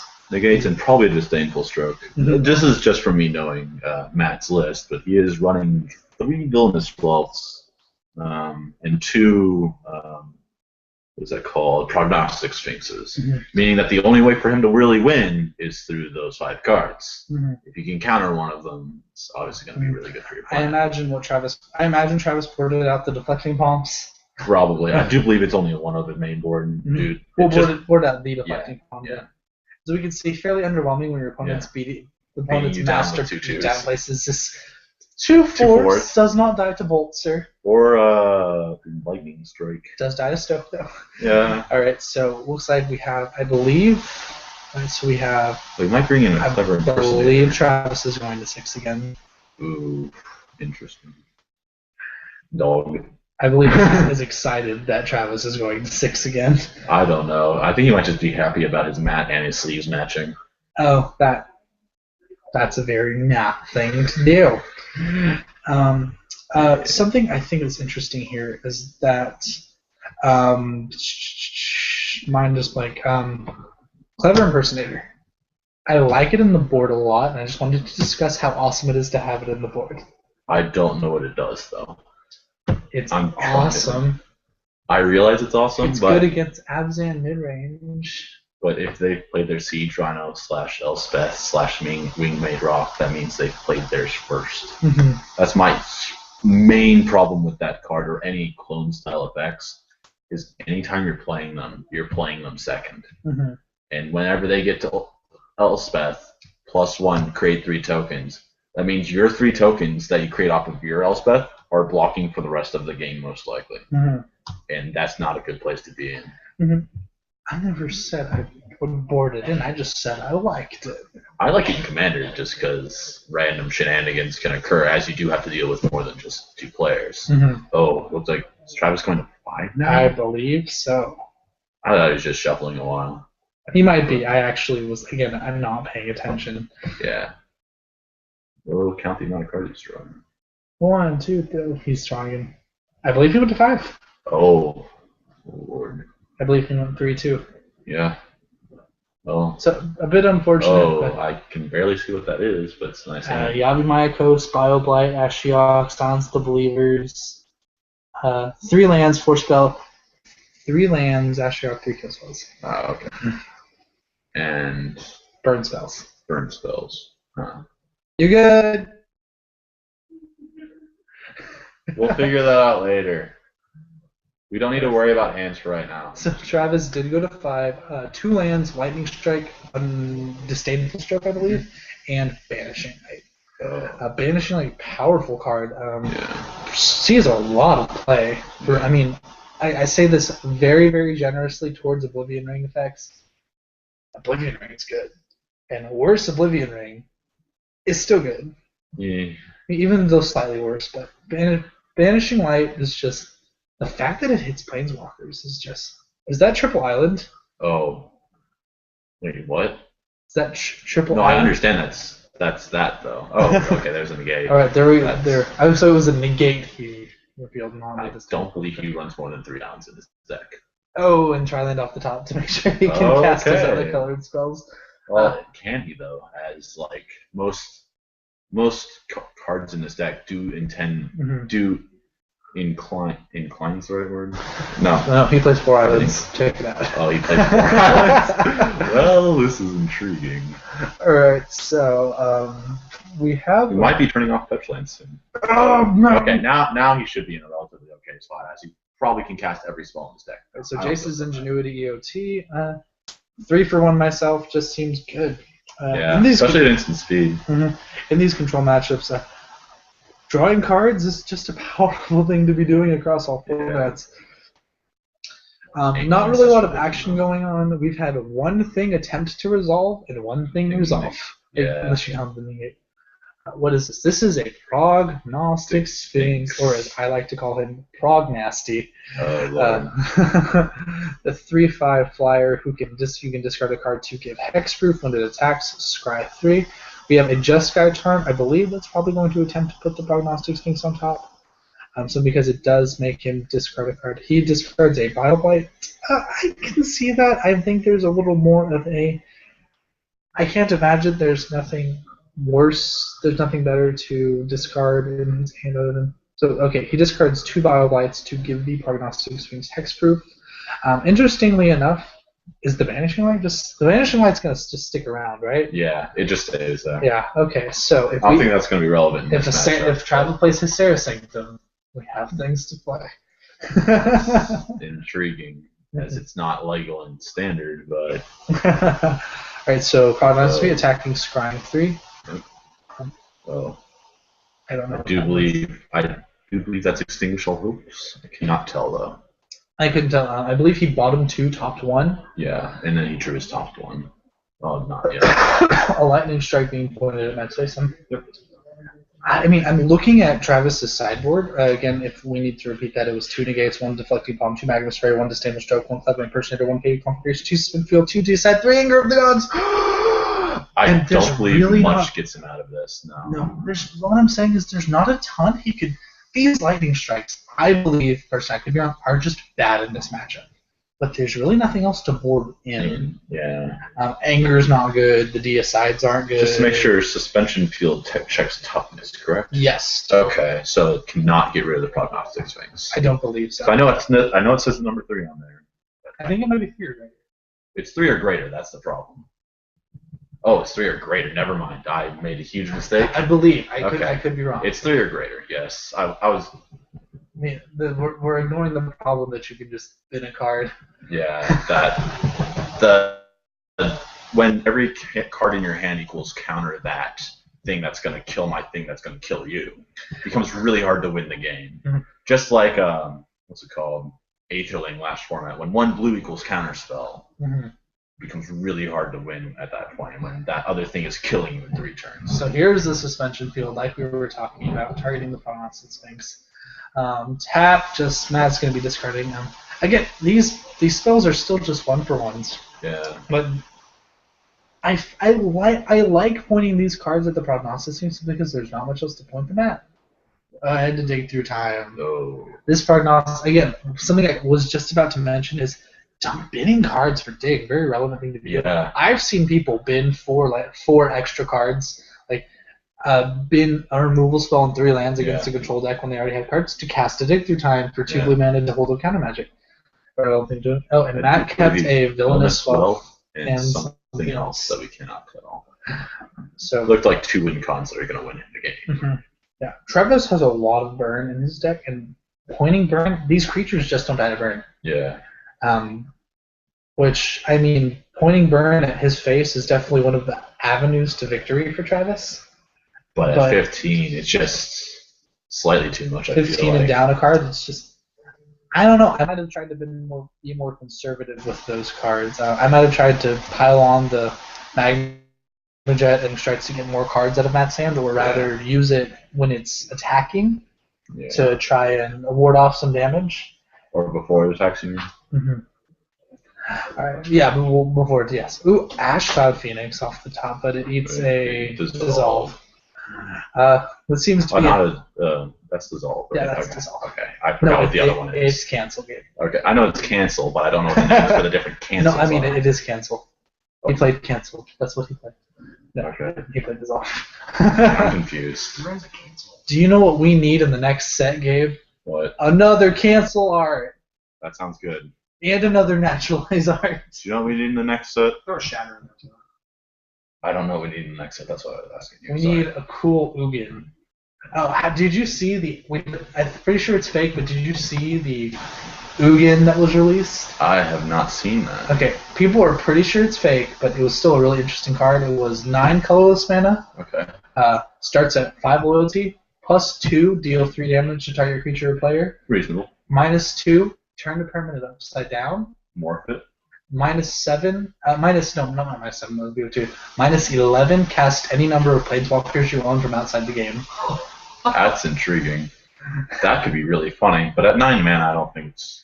But it's just a very interesting card. Just it made me think, and I really liked the -turn something upside down. It's And really cool. I don't want to talk about it too long because if it turns out to be not Fake. real, We'd look. then we'd look silly. But Interesting. just something. Oh, and we forgot to see the villainous wealth there. Oh, and you've got a Stormbreath Dragon. Storm Breath. So Stormbreath Dragon, another one of Travis's win conditions. It's We just- have a hand. We have A handful of spells. just for symmetry. We have 2 dissolves, 2 heroes downfalls, and 2 soul tie charms. Oh, interesting. I don't think anything's living for the rest of the game besides those 2 creatures on the board. Very much so. It looks like this game's going to be put away in fairly short order with double dissolve backup. I hate to say it, I don't think there's a way out of this. Oh, but that the is greed just, is real. the greed is real. So another villainous wealth, this one for 5. So we have a Jessica Charm, okay. Ash Cloud Phoenix. And Restore Lands. Yeah. So Travis Burn is him. going to be going to win. And you can't flip the Phoenix again, but Who cares? Still 4/1 flyer that And then 2. And then we attack. have the prognostic and the storm just coming in. Do you believe that's game? I do believe so too. Yeah.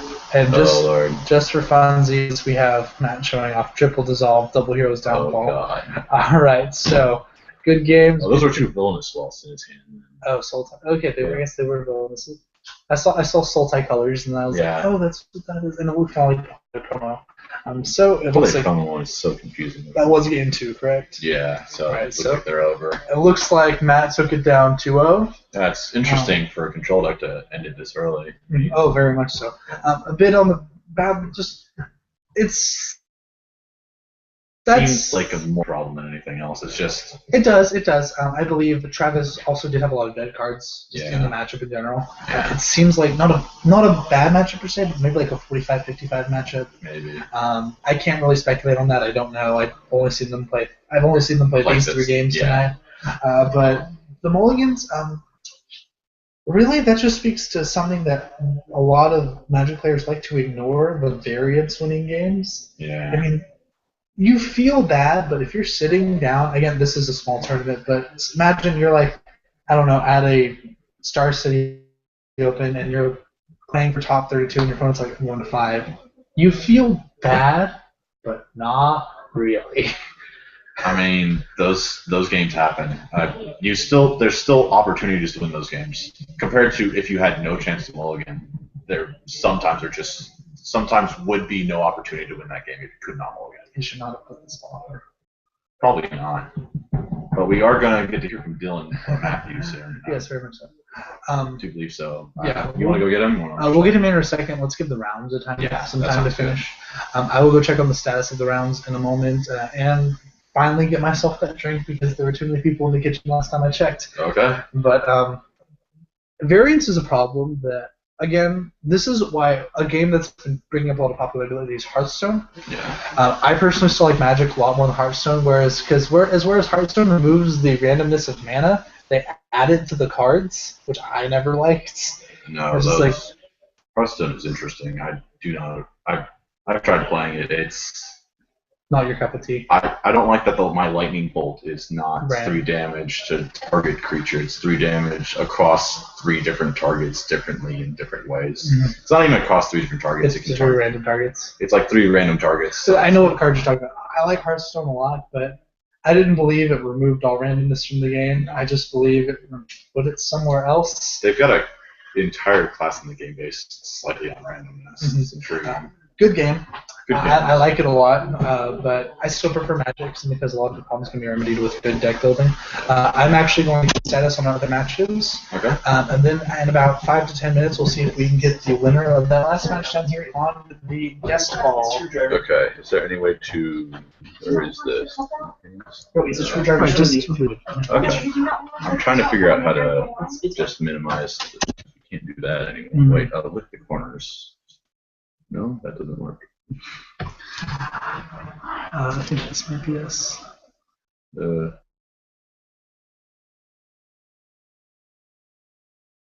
Yeah, we'll be back in a moment, guys.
Okay, I think it's recording us, but I cannot tell.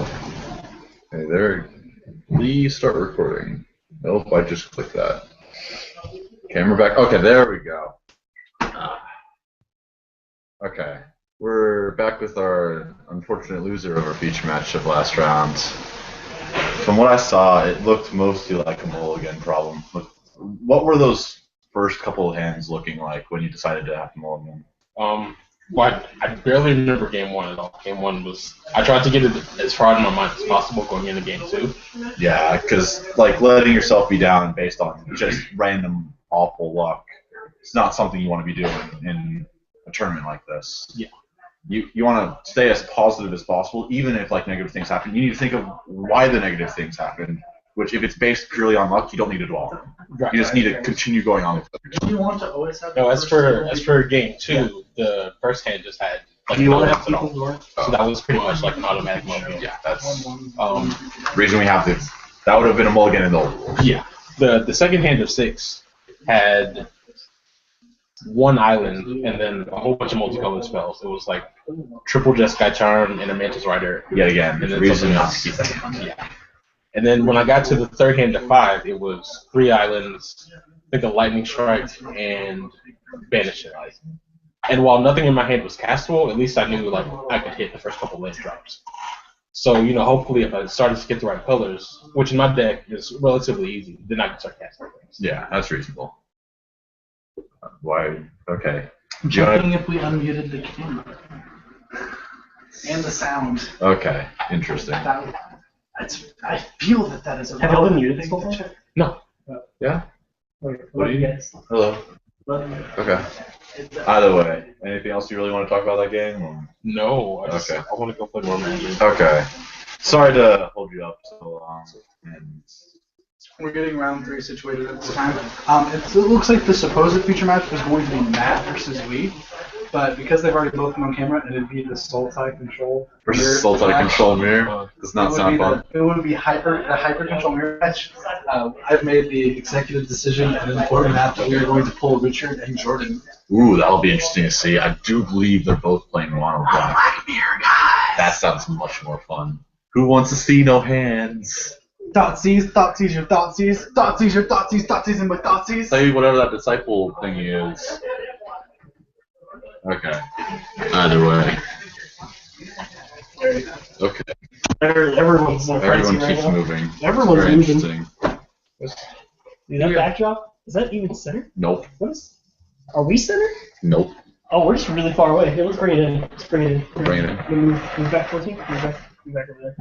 It's like get this ball like right, wedge it right there. There we go. Let's bring it. That is still not. It's really close. Yeah. There we go.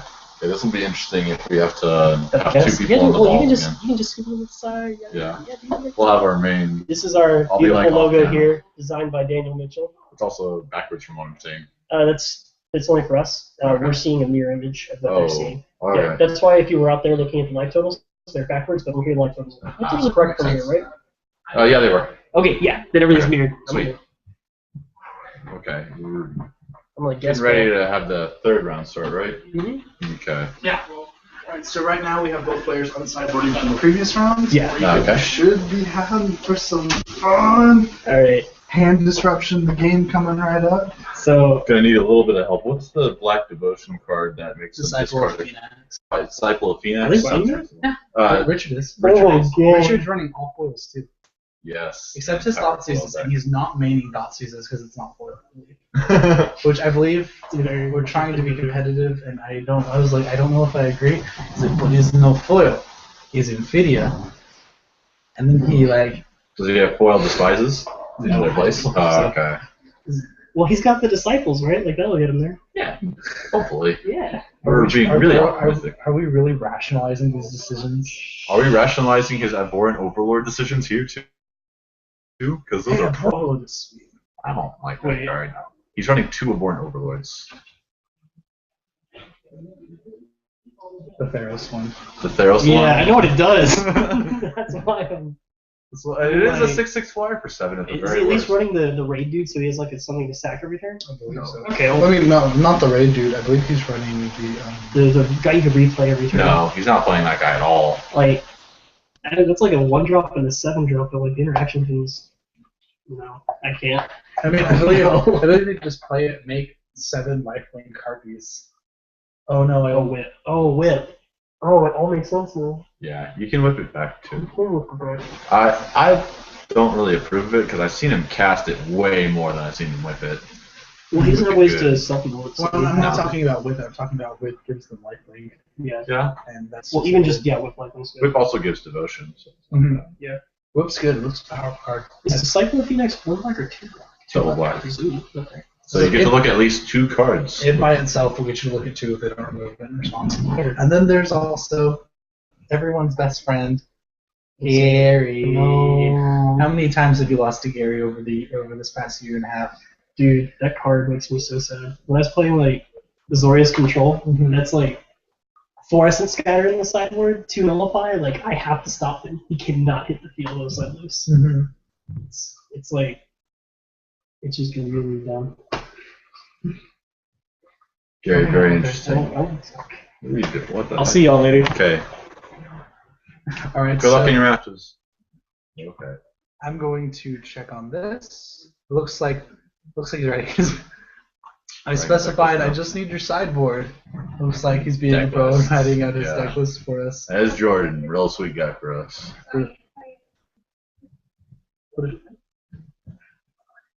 It's like a screwdriver spinning. You wanna try something? We are all 21 at this party. Whatever thing we were doing here. Yeah, that's mine though. Why you gotta be like that though?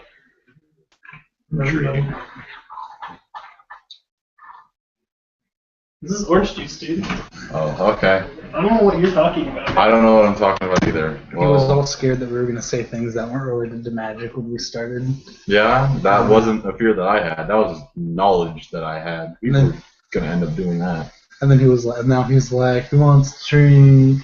Interesting. Of Okay, course. so, let me go grab those lists from them. Looks like they're almost done. I think we can keep it on here from this point forward. Yeah. No, I think do Richard's so. still playing Legacy.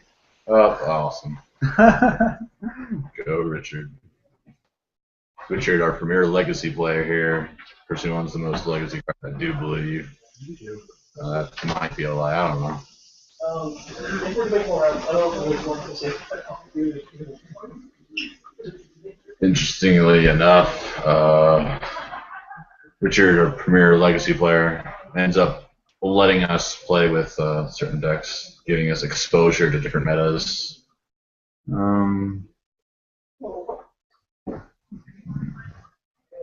Interestingly enough, mono black versus mono black, I do believe it might be a lot of a chop deck matchup and more decision about who's going first to get the first thought seesaw.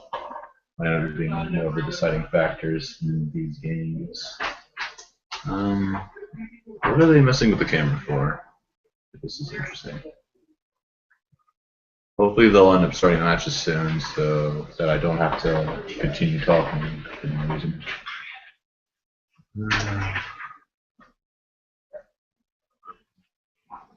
There goes the alarm, so that should be signaling the start of the event soon.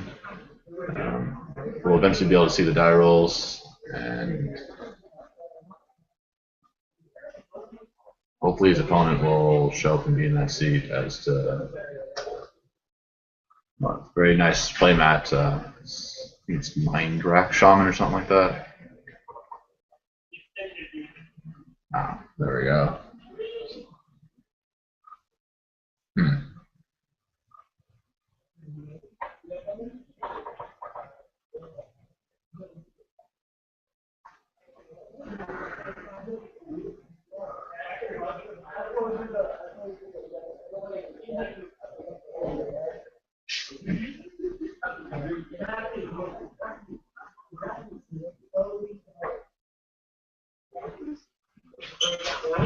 I have our board list. Oh, we have our board list? Good. Alright, so these will be relevant. We aren't going to go into these in one. Yeah. So right now the deck list is fairly similar. The only difference is I believe Richard has a slightly more high-end card. Yeah. He's running the Important Overlords. I believe he's running more Whips main. Maybe. And I also believe he has less Herald of Torments. I believe he's also running the full. I believe he also, the other thing he has, I believe, is Pain Series for Pain he Series, doesn't. maybe. Well, So we do have Jordan's actual list right now. So, are y'all ready for the round to start? we are ready for the round to start. Okay, I'm gonna go and start the round. Okay, thank you. So as our players get into that, we have here our Jordan we have on the right. Richard, we will have just a moment on the left. Jordan will be playing. Are they both playing black sleeves? These cards are going to look so similar. It'll be very interesting. Yep, they're both playing black sleeve, of course. All right, so we have for the Jordan on our right. We have 4 Grey Merchant of Asphodel, 4 Pain Seer, 4 Herald of Tournament, 4 Squelching Leeches, which is interesting. Very powerful off of the whip.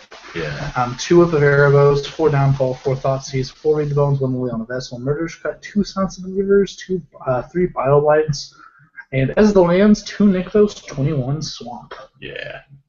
There will be no damage off of lands. Yeah.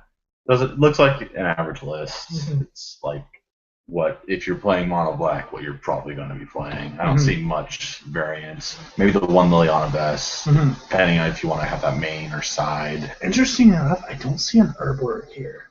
No Urborg? I can understand it. There's no real reason. The only thing it really does is it makes your Nykthos swamps, which will help with Squelching Leeches. I feel like that might be good to try out. It's interesting because all of the mono black control lists when Urborg was printed in 14 immediately put in Urborg. I mean that was because Mutavault was around then. Yes. But I can see that. I just think it's an interesting choice, something that stands mentioning that there are no Urborgs. He could run Urborg, and then instead of running a few of the swamps, he could run just some random other lands that do things that make them. Yeah, cutting 2 swamps for another land and an Urborg, something I would consider definitely. Yeah. You're not going to have a shortage of swamps. Yeah. Like if you do not have swamps in your hand, I think it's more virtue you got mana screwed rather than land, land screwed rather than color screwed. I mean, it's as if you're playing Hearthstone there at that point, not worrying about colors. All right, so going into game 1, I believe Richard has kept 7. Again, Richard will be on the left, Jordan will be on the right. Now, something that's saying this is our 1-1 table, I believe. Yeah. We pulled our 2 mono black control players because our the match 201s were already. Were people who we'd already seen, Matthew and Twee. And it would have been the Sultai. Would have been a Sultai mirror. We feel as if this will be a more interesting match for y'all to watch. Sultai Super Control Mirror. Yeah. I mean, they're. Swells for 4, 3 dissolves and negate. Oh, darn. Oh, guess I'll dissolve my negate. It's good. Nothing on the stack. I mean, they aren't playing anything for the rest of the turn. Oh, no. Does. So here we go. Villainous Wolf. Oh, okay. All right. So Richard did win the die roll. Yep. We have a Sign in Blood right off the bat. Very good in the control. The Sign in Blood is one of my favorite cards in the control mirrors. Now against mono black, there is some worry about getting just life lost out with Grey Merchants, but we're a little far away from that to where Richard has outs to it. Yeah. Again, Richard with his all foil swamps. You can't tell, but I saw it was pretty nice looking. Right, Jordan's going to mirror back with the Read the Bones. I feel like we're going to see a lot of life for cards here, be it in the form of Thoughtseize, Pain Seer, Read the Bones, or Sign in Blood. Yeah. But Read the Bones, definitely just a more powerful card than Sign in Blood, but Sign in Blood, just a full turn earlier, means Richard gets to do something on 3. Yeah. I don't believe he did, but the option was there. He's probably holding up all sorts of removal spells. Yeah. So being able to kill the Herald of Torment or something on turn 3, on their turn 3, sounds like a pretty good trade-in. Mm-hmm. Now, I believe the Scries were 1 top, 1 bottom for the Read the Bones, and a Thoughtseize. Life for cards is going to be a constant theme here. Yep. Right, so Richard is running the Thoughtseizes, even though they're not foil. Big mistake. Very sad. I mean, so oh what lord, how many cards are in this one? A 7. Okay, just making sure. Yeah, They I haven't believe played that's much, Whip, yeah. Swamp, Whip, Swamp, Swamp, Gray Gary. Merchant, Downfall, Herald, Painseer, Mogus' Marauders. Oh, I okay. believe that's what that is. Okay. I believe. So I think Jordon is definitely on the right side of the aggressive side of the spectrum here. If we had to pick, there is the Whip of Erebos. That'll be really hard to get rid of. If Black doesn't. What is the one thing Wizards has said Black does not do? remove artifacts or enchantments. And this is both. I believe Richard is counter. Richard, I believe, played. I actually don't know what that is. Is that the Disciple of Phoenix? Or? I don't believe so. I believe that's. Let me go get verification on this. Okay, let's figure out what that is.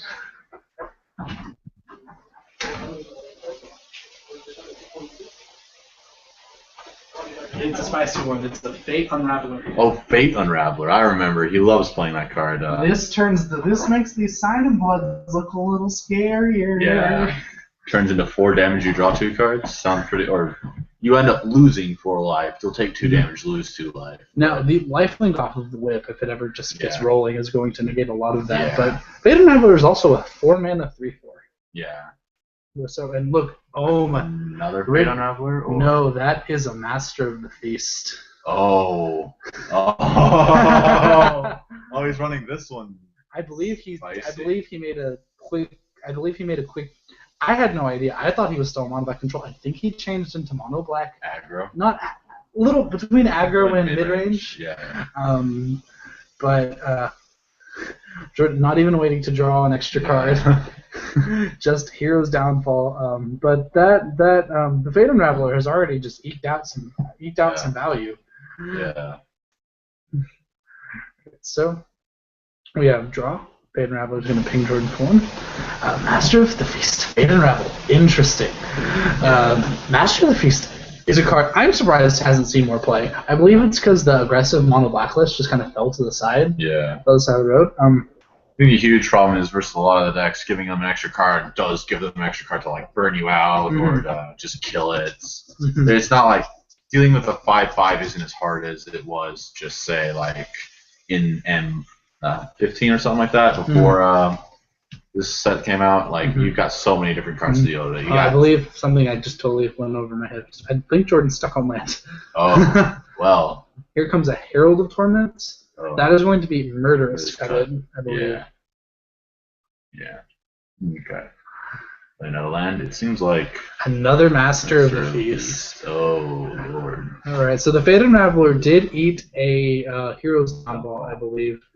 The Master of the Feast is just a 5/5 flyer. Yep. 3 mana 5/5.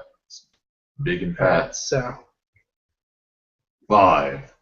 And it seems to be Silence Silence. the Believers. Yeah. Silence the Believers. all right. Big deal because Richard can't whip it back. No. All right, when does Master of the Feast trigger? Is it beginning of your turn? I think it's during their upkeep. I cannot confirm though. Okay, I'm going to. I'll look up the card wall. So Gary comes down. We're gonna drain for 4. That Whip just providing this implicit value off of just having Devotion. This is really an old style deck Jordan is piloting when Mono Black Devotion really just was king. Here is a bestowed Herald of Torment onto the Gary. Oh, The Gary does immediately get Hero's Downfall though. Interesting choice. If I were Richard, I might have chosen to whip back the. I might have chosen to just. I might have chosen to. I lost my train of thought. But by the way, it's during your upkeep that. During your upkeep. Yeah, each opponent draws a Yeah, card. thank you. So we have. That Gary's just going to get whipped back, which is a scary, scary thing. Whip really just proving itself to be. It looks like Richard might have flooded a bit, but Gary comes down, threatens to just end the game out of nowhere. And then but Richard does have the kill spell. So Richard is going to take 4 from the Devotion trigger off of that. And I believe he's just Gonna go. There's really nothing else we can do. When you're dead on board to a Gary, I feel like you're in a great place. Oh, I think he's gonna whip. Yeah, and then that's the game. Attempt to whip back to Gary and scoop him up. All right, guys. Now we're gonna move on to game two. Sideboard. All right. Can you get Richard's sideboard? Yeah, Richard's is right here. His is 4 Freakish here. 4 Brain Maggot, 1 Murder's Cut, 1 Despise, 1 Vile Blight, 1 Abhorrent Overlord, 2 Dark Betrayal, and 1 Herald of Torment. So immediately I see the Dark Betrayals coming in. Now, Jordon also has 2 Dark Betrayals. Oh. Well, I don't know. There's a matchup this card's good in. It's mono black. So now we have Brain Maggots are probably okay. Freakish Cure, I could see being open. Nah. Maybe it might. Versus Jordan's list, I don't think that's very good. All right. So for Richard, for Jordan, we have 3 Drowned in Sorrow, 4 Despise, 1 Erebos, 2 Murder's Cut, 2 Brain Maggot, 1 Empty the Pits, and 2 Dark Betrayal. Immediately, like you said, 2 Dark Betrayal. I believe there's an argument for the Erebos. Erebos, I could easily see that run here. Just like because the no life gain. No whip. No whip. Well, no life gain of a whip. And it's weird. No life gain on Gary. The recursion of whip is really what people run for. The lifelink has been far and away the more powerful ability from what I can see. Yeah. Like I'm saying the whip is definitely good because it whips things back and you get more triggers of stuff.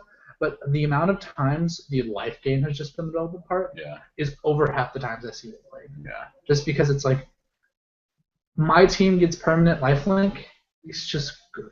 Especially when Richard starts connecting with like for Richard's case, when he starts connecting with Masters of the Feast and stuff, it seems real good. But Erebos, for Jordan's sideboard, just shutting that down and shutting down the life gain off of Grey Merchant of Asphodel. Very, very powerful. And then it's just the card draw. And when you have Erebos and his whip, and you're gaining so much life, because notably, Erebos does not say, like every other single card that says that, players can't gain life. It says your opponents can't gain life. Which means you still can. Which far and away makes it an awesome card. The removal spells, I believe both of them are really at a critical mass of removal spells. I think Richard's going to end up having to take the Master of the Feast out due to the amount of removal spells in each of these players' decks. Like he can't let his opponent draw just extra cards. Where I can see it being good, it's like versus any sort of burned matchup, where it's like, wait a minute, they draw extra cards, but that's a 5/5 on the field. But they're dead.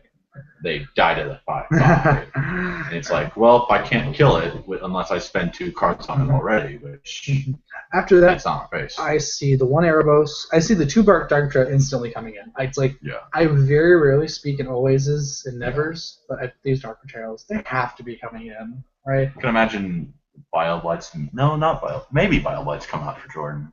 I can see. What are the targets that would really be hit in Richard's list you can think of? I can see some of the Herald informants coming out. Yeah. I'm not saying I really don't know. I can see a BioBlight. I could see the Silence. Yeah.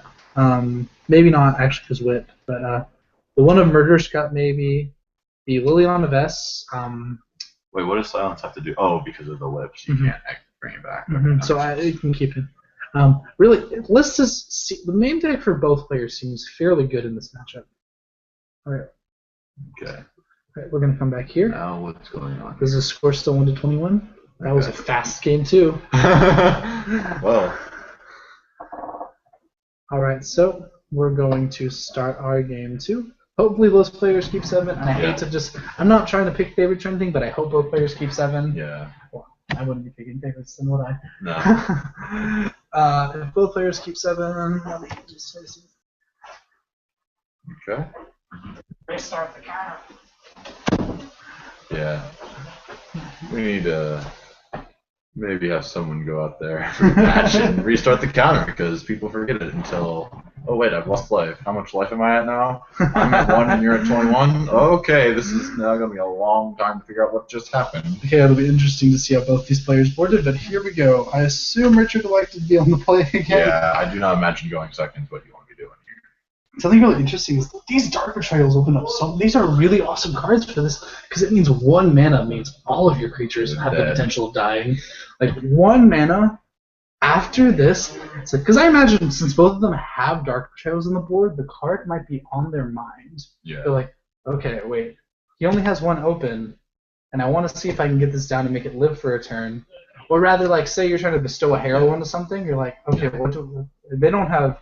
I'm going to go for this because they don't have kill spell mana up, not thinking 1 mana is kill spell mana. Well, but even killing the thing, if you're trying to bestow it, still has the herald come down. It still does, but then, like, you don't get to swing that turn. Yeah. I mean, less of a trick now than it was earlier, simply because Murderous Cut exists, Yeah. and now a lot of people know that 1 mana represents that. But Another turn 2 Sign in Blood. after the Thoughtseize came down, And Brain Maggots actually did come in. Interesting. Brain Maggots, I believe Richard might have already had. Are you certain? Because Oh, they are. No, they're 4-side. Okay, my bad. So right now we have another Thoughtseize coming down. Jordon taking the Herald. Now Richard's hand, I believe, is 3 Swamps, a Gray Merchant, and something else that's black. Oh, but Jordon seems to be stuck on 1 land. Oh my. So So, Herald. yeah, and this Dark Betrayal, though.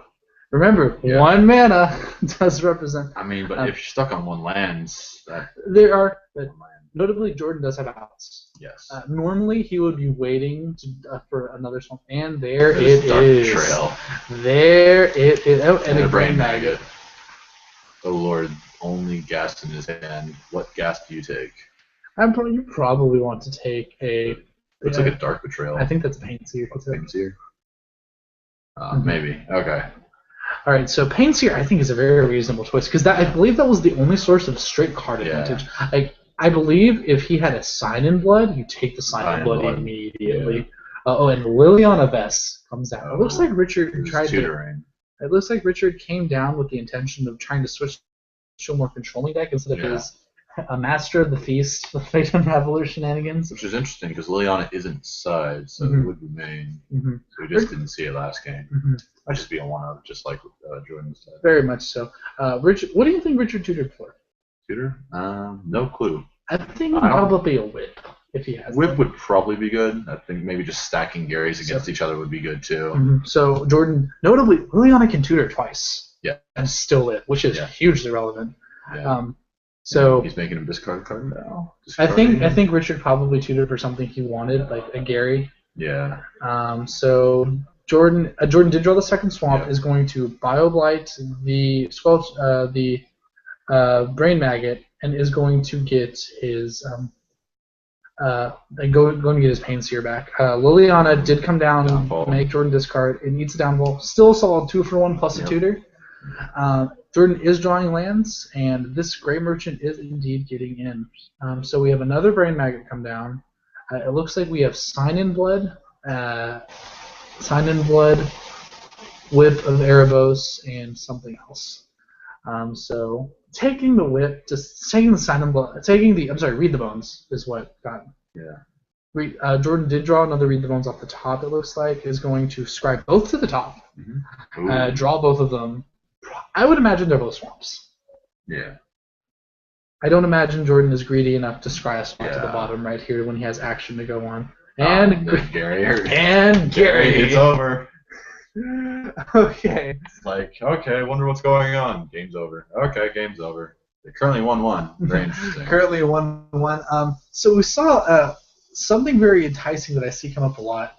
Keeping 1-landers because of Thoughtseize. Yes. Very good. Obviously, Jordan did get 2 cards out of Richard's hand, but Richard just kind of had a 3-3, and then a 2-4, and then a 1-1. Yeah. Then he died. He went.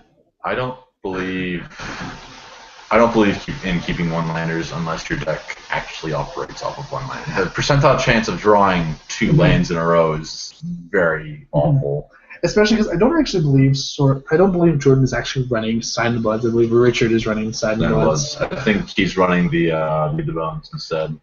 I can see an argument if he was running Sign in Blood and is on the draw. Yeah. Even then, it's a little iffy, and it really didn't. Like, he drew Running Swamps near the end there, and was Still lost. close-ish to getting back into the game. But again, the really something that's really defining about these mono black lists is even when you've stabilized and have blockers for everything, Sometimes you just get to drained out. to be truly stabilized against the mono black list, they have to have nothing. They have to have a below 4 or 5 devotion, I feel. Yeah.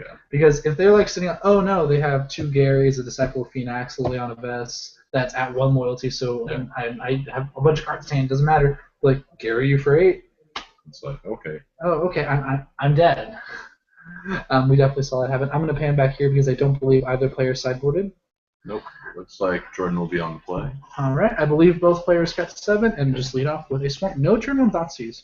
An interesting thing I want to point out is I don't always believe it's correct to Thoughtseize on turn 1. And I think that is something that a lot of newer players don't necessarily. I understand the concept of curving out and such. Yeah. But say if I didn't have a Painseer in my hand, my 2-drop in my hand, and I was unsure of what the plan they were on, waiting to see if they can draw an extra card, I feel is relevant. Yes. I can also maybe also in the first game doing a turn 1 is also relatively good just to know what you're playing against. Very much. I do that all the time, especially in Modern. Granted, in my adult, it's the worst feeling in the world, and you're like, I can't possibly be playing Burn. And when I'm sick, when I'm X and O, and you're like, fetch, shock, Burn, Thoughtseize, and they're like, burn. And you're like, oh, that was a bad plan. That was a bad idea. That's why I love basics. Basics are good. That's why I like IOK. Yeah. I feel much more comfortable fetching, getting a swamp, playing IOK in Modern than I do playing Thoughtseize. All right, so we have, looks like Richard's hand, 2 swamps, a Fate Unraveler, a Dark Betrayal, Gray Merchant, another Fate Unraveler, and something else. I could not quite see in time. Jordon did take the Dark Betrayal, which is interesting. I think that's a solid thing to take, just because getting the removal spells out of his hand is just good in general. And a Brain Maggot comes down first. I believe that was the unknown card in his hand. I don't think it works like that. Does it? Does Brain Maggot have the Oblivion Ring text? No. There's no way it has the Oblivion Ring text. He still gets to see the hand, though. Yeah, he does. Okay, that's what I'm verifying. There's no Exile Infinitely anymore, right? No. Okay, cool. Good. Because that's what would have happened there. And the Fate Unraveler comes down. Oh, Lord. I love this card. And the 3/4 body is so good. And Squelching Leeches. 4/4 body might be better. Actually, is it a 4/4? I forgot if he has a... It is a 3/3 right now. It's a 3/3 because of Nykthos. Urborg. Yeah, I don't... Well, and Squelching Leeches dies anyways. Hero's Downfall, take 4.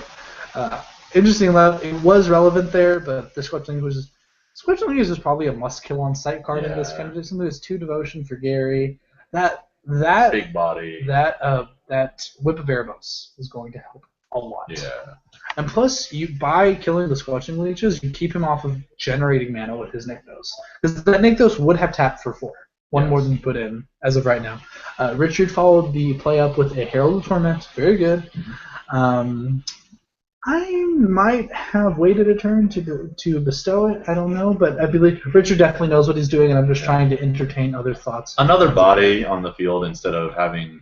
Right, we have a Hero's Downfall and Herald. Because there's also Silence to the Believers in the matchup, and silencing that does exile all ores attached to it, meaning that'd be such a nasty blowout, especially if you're only getting 3 power out of it, and it's already a big creature anyways. And we have a Master of the Feast come down, I believe. Oh, Lord. Master of the Feast. Is that? I believe so. Jordon took 2. Yeah. I think he took 2 on his across stuff. Yeah. Okay. Kind of looks like he whipped back the Squelching Leeches to gain 4 life. Supposed to be... It's a second Fate Unraveler. A second Fate Unraveler? Which is even better. Yeah, taking 2 during each draw. Read the bones, take 6. Yes. Oh, Lord. Oh, he's currently at 6 and a Gary? And a Gary. This Gary is only for 4, notably, but Jordon untaps, and does he have... If he can... Oh, and that's game. That's game. Fate Unravelers kill him right out of the game. Oh, Lord. All right, so Fate Unraveler. I don't know. I feel like it's an okay card. I like it. I think it's cool, too, but it's a little bit weird to play, especially if you're trying to play Devotion, and it's only got 1 black in it. See, I think Richard isn't playing any Nykthoses, and I believe the Gary is just good even if it's for 1 less. Like, I definitely see what you're saying. I like that he's experimenting with the card. Yeah.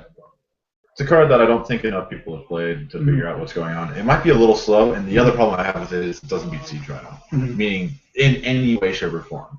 And with the abundance of Abzan formats. If you can't match up and at least block a Siege Rhino, then what is that card even doing for 4 mana? Okay, looks like we're trying to confirm what is going on over there. And it looks like, looks like one of our friends is here. How do they mute?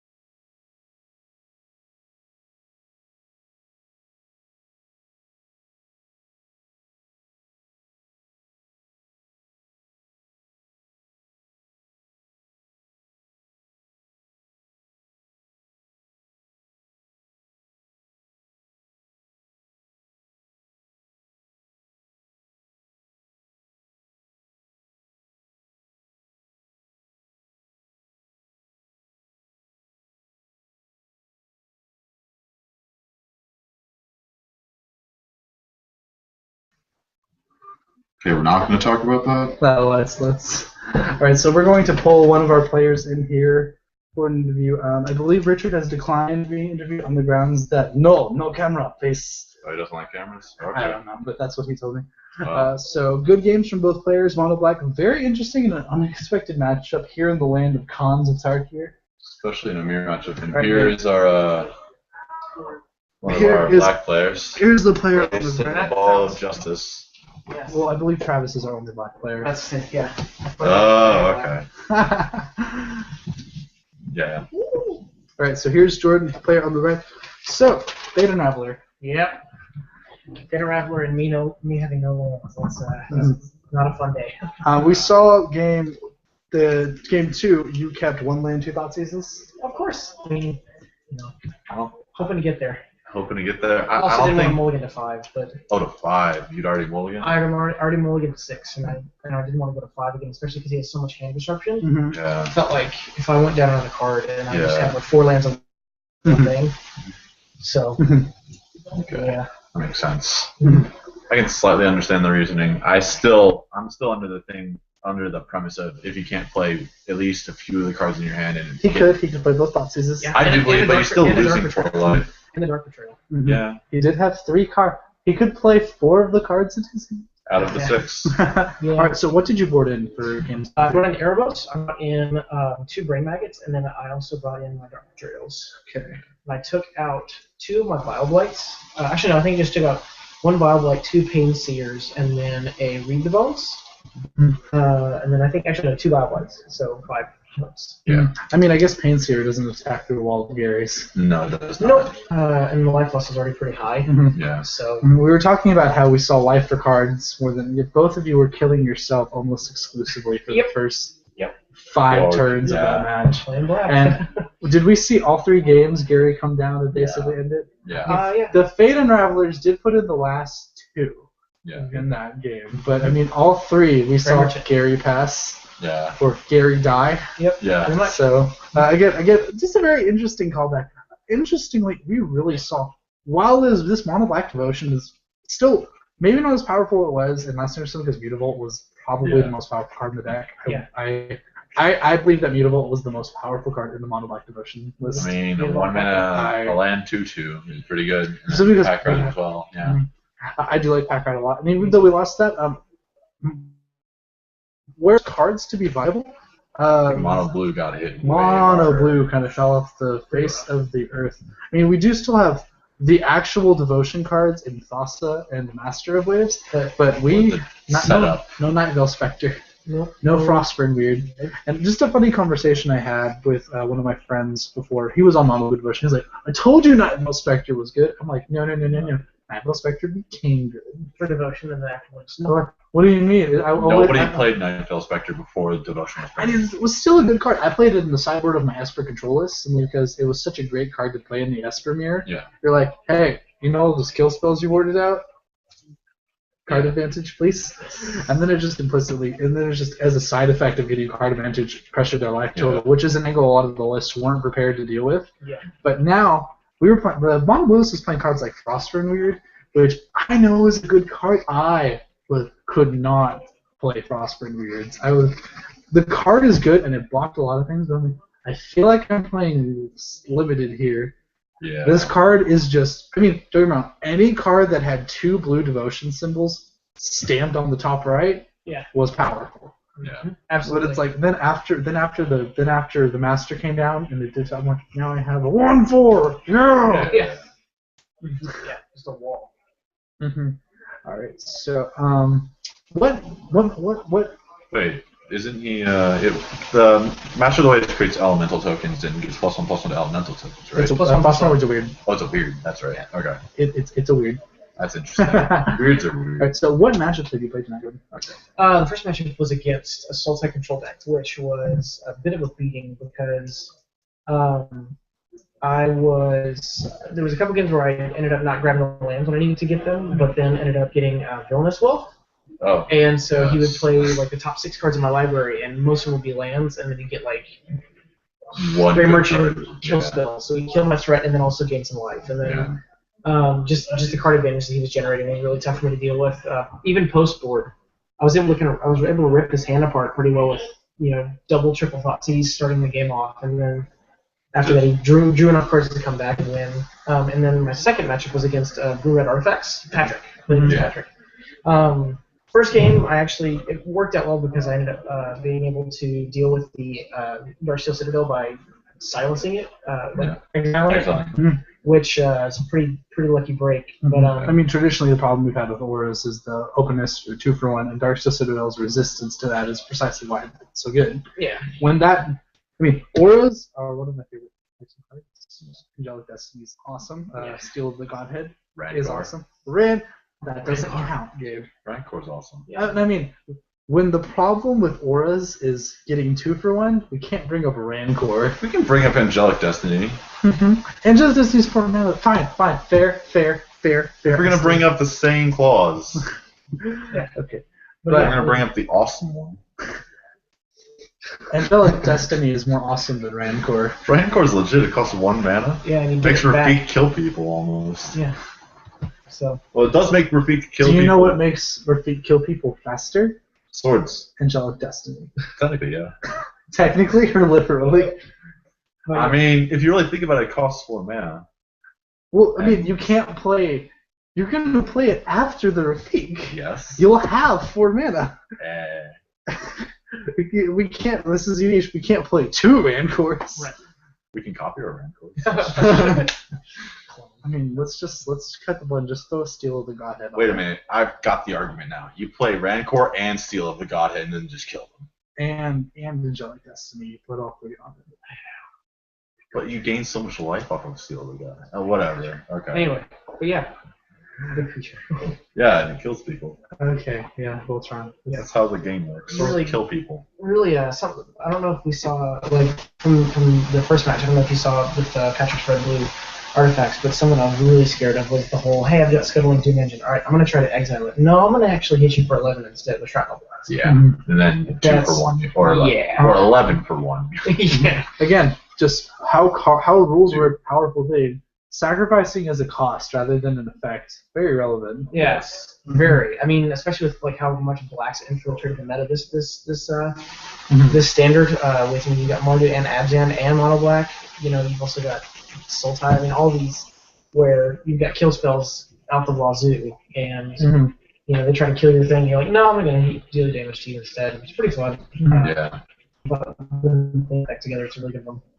Speaking of, instead of dealing with your threats, dealing damage to you, I like bringing up the new interaction I've discovered of Dictate of the Twin Gods and Deflecting Palm. Yeah. It's so much fun. Yeah. I've seen your friend Patrick running Singleton Dictates in mainboard in one side. Yeah. Did he end up bringing those, or did I end up hitting the table versus you, or how did you? That one didn't end up hitting the table in actual tournaments before we started playing. Yeah, he did Dictate, and then he mind swiped him for 6. So I took 12 and That's died. pretty It was ridiculous. I tried to save myself with Gabriel, but he's like, no, you're gonna die. It was pretty fun. Yeah. Mind swiping is pretty cool. Yeah, I think Mindswipe is much better than people have thought. Yeah, a lot of Or- people- I think Bard Swipe scared. It's like people keep syncopate trying better. to damn it. I like syncopate better. yeah, I mean, Yeah. I think costing 1 less is true. It Really does cost good. one less. It's just I like Mindswipe a lot. A lot of people have been trying to jam 4-ofs in this though, and I No, don't it's think it's that's I think it's a two- two or yeah. one of. 2 and then maybe like 1 inside. I like 1-of. I like one main, one board if I'm going to play Mindswipe deck. But then you have to be playing a Mindswipe deck. I don't think control lists want Mindswipe. No, No. but I mean the artifacts one doesn't. The artifacts might. Yeah. Right, but I'm Artifacts, saying and a lot I of do people- believe the just got deck. Yeah, there's a couple. I could definitely see it being good. Is there anything else you wanted to say as far as how your matches went, how you do that? It was fun, having a great time. This is cool to do this the first time. Yeah. Hopefully we'll be able to get a better camera system going next Yeah. time so we don't miss cards. But Yeah, I mean, for the first time, for the first tournament, this is pretty decent. We can work at just investing in a better camera, but we've also discovered from our friend off to the side there Our that technical producer. our technical producer, I guess, that apparently a white background is awful. yeah. So we produced a black one in the short amount of time we've had. Okay. Oh well. Yeah, man. Yeah. Black is a cool color. It's fun to play. Black is the coolest I color. feel like I don't think it's coolest. a lot. What is main, the coolest? one of Blue. player who Just because you want to draw cards? No, because I want to play in Black is solar awesome. effects and swing. Yeah, it's kind of cool, Or Master of Ethereums. Or draw cards. Draw cards. I mean, I do have my Affinity draw cards Yeah. card, but Thoughtcast. Yeah, dude. It's the only affinity card in Affinity. Patrick's Hey. got a legacy Just- artifacts deck. it's- It's not casting it. Uses them a lot. yeah, Thoughtcast is okay. I feel like 4 of them. The list of modern Affinity is not correct due to the consistency of drawing it compared to the amount of time you actually want to cast I it. think maybe But 2, 3. I think 2 or 3. I think 2 in fact is another. But So it's very situational. yeah, well, it's like you have no cards in hand, and most of your top decks are already not that good. Yeah. So like I'm gonna draw 2. I'm gonna draw like a land and Ornithopter. That's not gonna increase Yes! your board stage. Mhm. Like the most you can do is like draw another like cranial plating, and like that's the best thing you can do is. So, Best thing, obviously, you can do is draw 2 cranial platings and then play them both, and then they're dead. But that is such an insignificantly small chance. Yeah. So one thing a couple of my friends and I were talking about in regards to modern. Again, we talk about modern a lot just because Gabe and I don't necessarily play a ton of standard. Not. We were enough just for the it to free matter. players. Yeah, and we don't play standard that much. I don't either. But something that brings up single modern, we're talking about it's like Jund, American Control, all these lists. People oftentimes think about adding 61, 60 cards. Affinity, I always feel, is the deck that is only playing 60 cards because it has to. Yeah. I mean, if Affinity had a choice, I believe they would be like running 40 cards, Yeah. and then they'd cut the Meta Knights, they'd cut the Springleaf Drums, Just they'd play. cut a bunch of lands, they'd cut the Thoughtcasts, they'd cut all the colored spells, and then just like Cranial Platings and Ravagers, and Then beat you down with creatures. Although I think it would still end up running Ornithopters. I think the Meta Knights are the ones I would pick first. I think so. Yeah, Ornithopter has flying. Ornithopter has flying, and it is a cheap creature that does produce affinity. Yeah. And slash Metalcraft. Metalcraft slash. Cut the opals. No, you don't cut the opals. No, I you know, cut I the know. drums. I've Drums always so thought much worse. I've always thought Springleaf Drum was the 56th, 7th to 60th card Affinity played. Pretty much. I hate having to run 4. Every time you try to cut them, it Yeah, just doesn't work out. If the time that I've cut 1, it's been okay. When Oh, yeah, I run I like 3, three. it's okay. I like Because I also run 1 extra land. I run 17 compared to the normal 16, Mhm. which I like 17 much better. Mhm. I'm gonna probably end up changing to my old list, which ran a single city of brass as well, as to produce essentially be Glimmer Void number 5. Mhm. It's been so much more useful than the Springleaf Drum has. Mhm. Which, even though it produces affinity, it's still requires a 0-drop artifact creature usually for it to be useful. But otherwise, it's just a land, basically. It's not even a land. It's, I mean, you can install it, but I mean, you're the one who's on Affinity. I'm just trying to bring it points. Okay, I'm going to see the status for next round, and we'll see if we can get round 4 started. Yes. This will likely be our last round for the Yes. night, when we can bring in a couple of the players we've seen. We'll likely be wrapped up within the next hour and a half here. Again, thank you everybody who's watching in the future. I'm assuming from the annals. of Probably, YouTube in the but we might have some people watching now in case we're not having anyone watch. Okay, never mind. So we'll figure this out. Hopefully, we'll have it be better next time, and y'all can watch it in the future future. Future. and see how awful we were. at Future this. watching. How awful. Thanks. Yeah. Okay. I'm gonna pause it. Cool.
Give me spending in What's up? Okay. So here we are. Okay, so due to general lateness, and general lack of enthusiasm for a round 4, we have elected to not run one. So here we have with the TO and 3-0. Oh, 3-0? Matt 3-0. Oh, sweet. 2-0, I was waiting so long. Now you just ruined it. It's 2-0, 2-0, dude. You're the TO and 3-0 though. The TO is 3-0 that went 2-0. You're the TO in 3-0. It's okay, man. Okay, good on. All right, so what were your thoughts about tonight, Matt? I didn't think I'd win at all. Mm-hmm. I'm playing Sultai Dillon as well. Yeah, we had you on stream. That's right. I think most of the games I won tonight were just like villainous for like 4. Randomly get value and just ride like a rush to dump you. So what you're telling me is that everyone needs to play this for the next PPTQ? Yeah, dude. I went 3-0 in a tournament I held at my house, so obviously this deck is like top 8 quality. Everyone should run it. I mean, if every person at a GP plays Villainous 12, No one will win. There's going to be villainous spells in the top 8. I guess.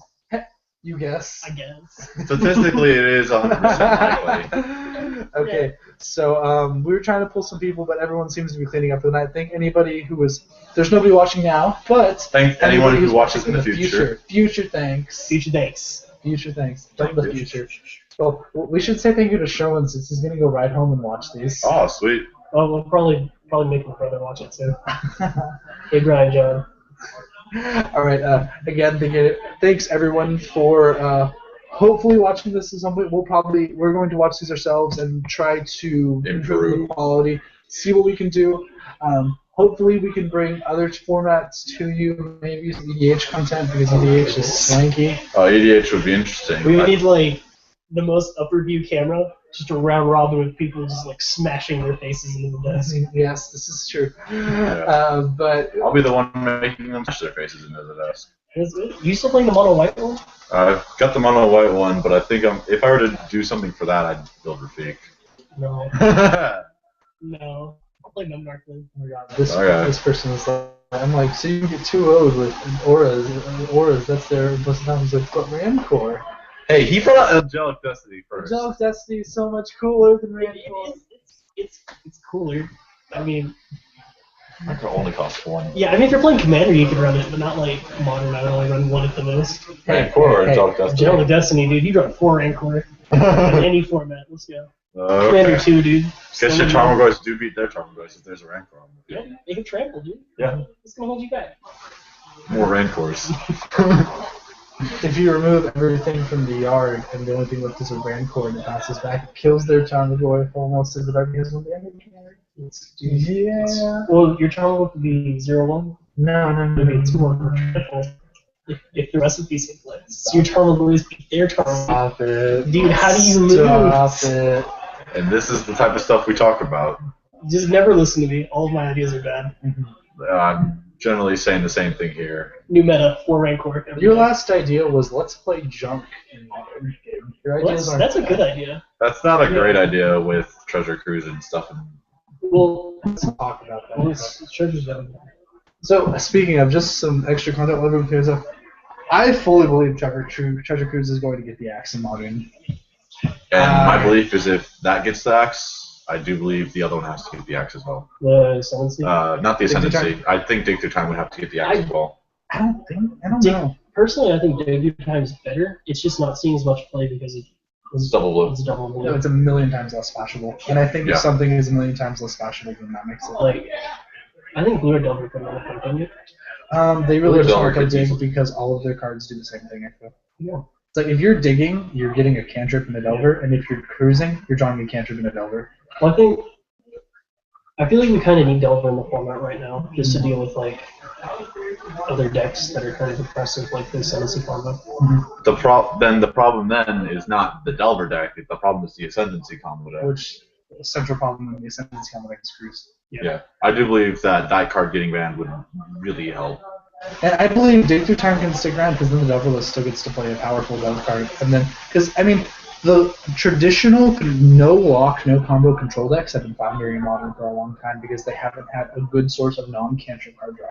The problem I have with Dig Through Time is when you're playing things like Junk, And you already were, like, tied whenever it came to, like, Blue Red Delver matchup. You were already kind of, like, 50-50. They didn't need help with this Dig Through Time card and this Treasure Cruise card. Oh yeah, that's one of the things. It's like Delver was solidly playable in Modern before. It didn't and need then- that card. And then it just came. It's like I really like how much the format's being shaken up. I I do do too. enjoy that people are being forced to innovate. I think that if Wizards is going to print powerful cards, I think Wizards should always err on the side of power. We can ban away. Yeah, I enjoy that philosophy. Simply because if something proves powerful, we ban it. Like I like having access to the cards. It's cool. Well, it improved like more interesting cards, forces people to adapt. Yeah. Like, because that's how we get cards like Courser of Crewfix, and that's how we get cards like Monastery I Swiss. think you have to Spear. err on the side of caution when the card just says draw cards. This is very true. Drawing cards that game. But it's like All this the is how we cards. got Monastery Swiss Spear. How can we push in one drop? Let's give it haste. Let's give it an extra toughness. Let's give it another ability. How many? Let's make a worse goblin guide. Sure. Let's Dude, it never only has give one card power, advantage. dude. It only has one. Only has one power. How dude. many instances? How many non-creature spells are you going to cast in modern? Yeah, Like 2? Yeah, dude. Lightning bolt, dude. Amazing. Oh god, my favorite thing about the Swift Spear is I'll just be like seeing it in standard, right? And we'll be like stoke it, and you'll be like, well, strike you, strike you, strike you. It lives. Do you 9? It's just Most Ways History is okay. I feel like they could have pushed that one out. I don't like that it's not a rare. Look at what's the 1-drop 2/1 with like 2 abilities Yeah. from what is it, Theros, the 1-drop 2/1 human. Torment's a hero. No. The Soldier of the the Pantheon. Soldier of the Pantheon. It's got so many Like abilities. he saw like a decent amount of play before rotation, and like still like a 1-drop 2/1 with 2 other abilities still isn't like good enough to see like competitive play right now. I think it's just crazy. I was talking about that the other day. Like they've been progressing through weird 2/1s. Like they had Dryad Dryad Militants, Militant, then they have Bloodstake Champion. They've had Gravecrawler. They've had a bunch of other weird. Gravecrawler's the best. Gravecrawler's legit. It's like, how can we make a 1-drop as broken as possible How can and we have make it a, not be playable? How can we make a 1-drop as broken as possible as Death Red Shaman? Let's end that conversation I right feel now. like they had a Planeswalker design, and then they're like, no, dude, this has to be Garuk and Liliana. Make it something else. And like, Liliana is green black.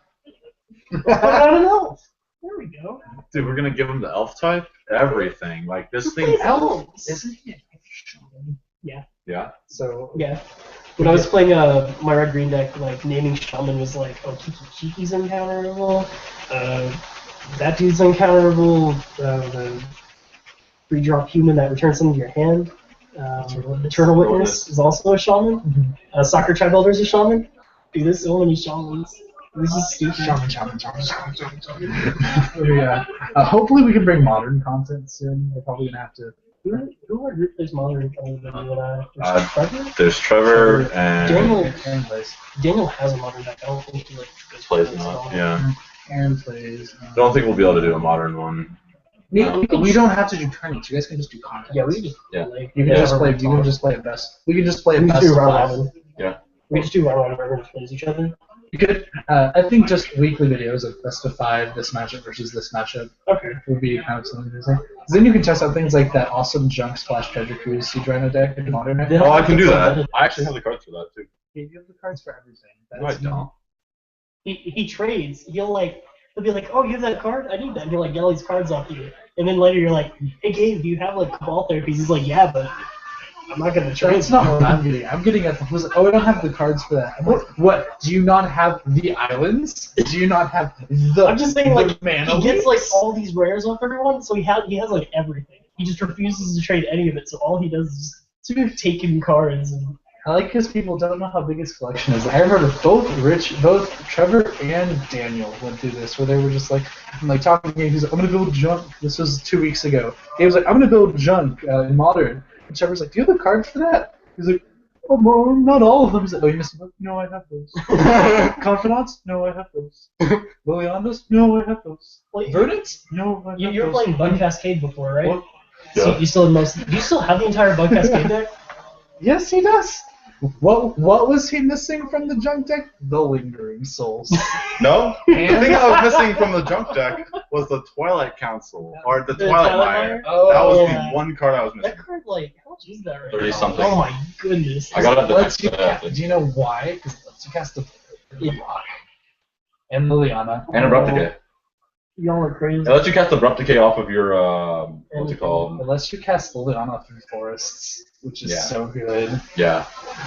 I love That card is so good. So you're telling me is turn 1 Mystic turns into Twilight Mire. Yeah, Forest, Mystic. What is this? So playable. Liliana? Yeah. What? I mean, it used to be Death Right, but I remember doing that. Arbor Elf and going Forest, Arbor Elf, Overgrown Tomb, Liliana. And you're like, That format was so gross. that format was 4 colors splash 5. That was the I was best. just like, I played one game with Wii that lasted almost an hour and a half, where we were both playing like a 4-color control deck during that that standard. And at one point, he was able to activate an Alchemist Refuge to instant speed cast Farseek, to tutor for an Overgrown tomb and to play tap. Untap with Archibald, then tap that, and the black-white utility lamp in the same set to give all his creatures lifelink and death touch. So he went from having no black on the field to instant speed, putting in a black mana source, untapping it, and then tapping it. And he was like, this is the weirdest interaction. All we had on the board was a whole bunch of like Thrag Tusks and Restoration Angel and Beast tokens. And then his had death touching lifelink. yeah, and then I was like, yeah, I'm gonna beast and block your beast and all this. He's like, cool, I'm gonna gain like 56. I was like, oh yeah, not like 300. He's like, yeah. Do you remember Only Do With Ragfire? There was someone at Venice who plays that, like, they played it like 2 months straight. There's like every time someone would get him, they'd be like, oh, it's that guy. And he'd raise his hand and be like, Lorenzo! And I'd be like, oh my gosh. BJ played against him once, my younger brother, and it was like the funniest thing to watch. He was like, I don't know what to do here. He just like opposite that. Next turn, like, some completely different color thing. He's just playing with expensive cards. It was really weird. I remember I had so much fun during that standard. I remember just, especially Omnidor Dragfire. That deck is just... It was like a whole bunch of one-offs. Like, I think the version the dude was running was like, unexpected results, and I'm just going to randomly hit stuff. It's like, oh, look at that. Worldfire. Oh, yes. It's like, oh, I remember my friend John, he's one of my best friends in the world. He played that exclusively for 3.5 months, I think, at F&M. His version was the Goblin Test Pilot version, though, where you play 4 Goblin Test Pilots, and the only way to win, or the only way you allow yourself to win, is by getting to getting a Goblin Test Pilot, getting to 12 mana, Alchemist Refuge, Worldfire, Goblin Test Pilot, putting an Oblivion Ring over the Goblin Test Pilot. It wasn't activate the ability to in response flash and Worldfire. So Worldfire resolved the ability to resolve. That was it. Activate the ability, flash and Worldfire, exile everything, set both people to 1. Who wins? That happened 3 times, and he lost every single flip. It was worth it, right? It was worth I it. all caps worth. He told me it was worth it. Oh my goodness. It was worth every single I one. just want to see my opponent's reaction. Be like, I win. Be like, yeah, dude. I could just do that whole Oblivion Ring.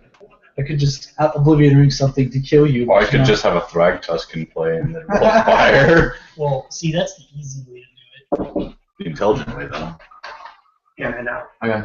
Cool. Thanks for coming. All right. Good seeing you. Good meeting you, Rachel. Hey, thanks for having me over, dude. Yeah, Let's do this again sometime. Yeah. Good meeting you. I'm Rachel. Yeah, Good day. Would you introduce yourself as to the stream? Audon. Rachel. Rachel Archibald. Yep. Alright, thank you all so much for watching. We had a bit of a tangent there. No. Hopefully we can get more content soon. My hair. You're so expensive. I know. Thank you all so much for watching the future people. Hashtag I guess, whatever that is. Either way, have a great day, morning, or night. And good night from here. Bye.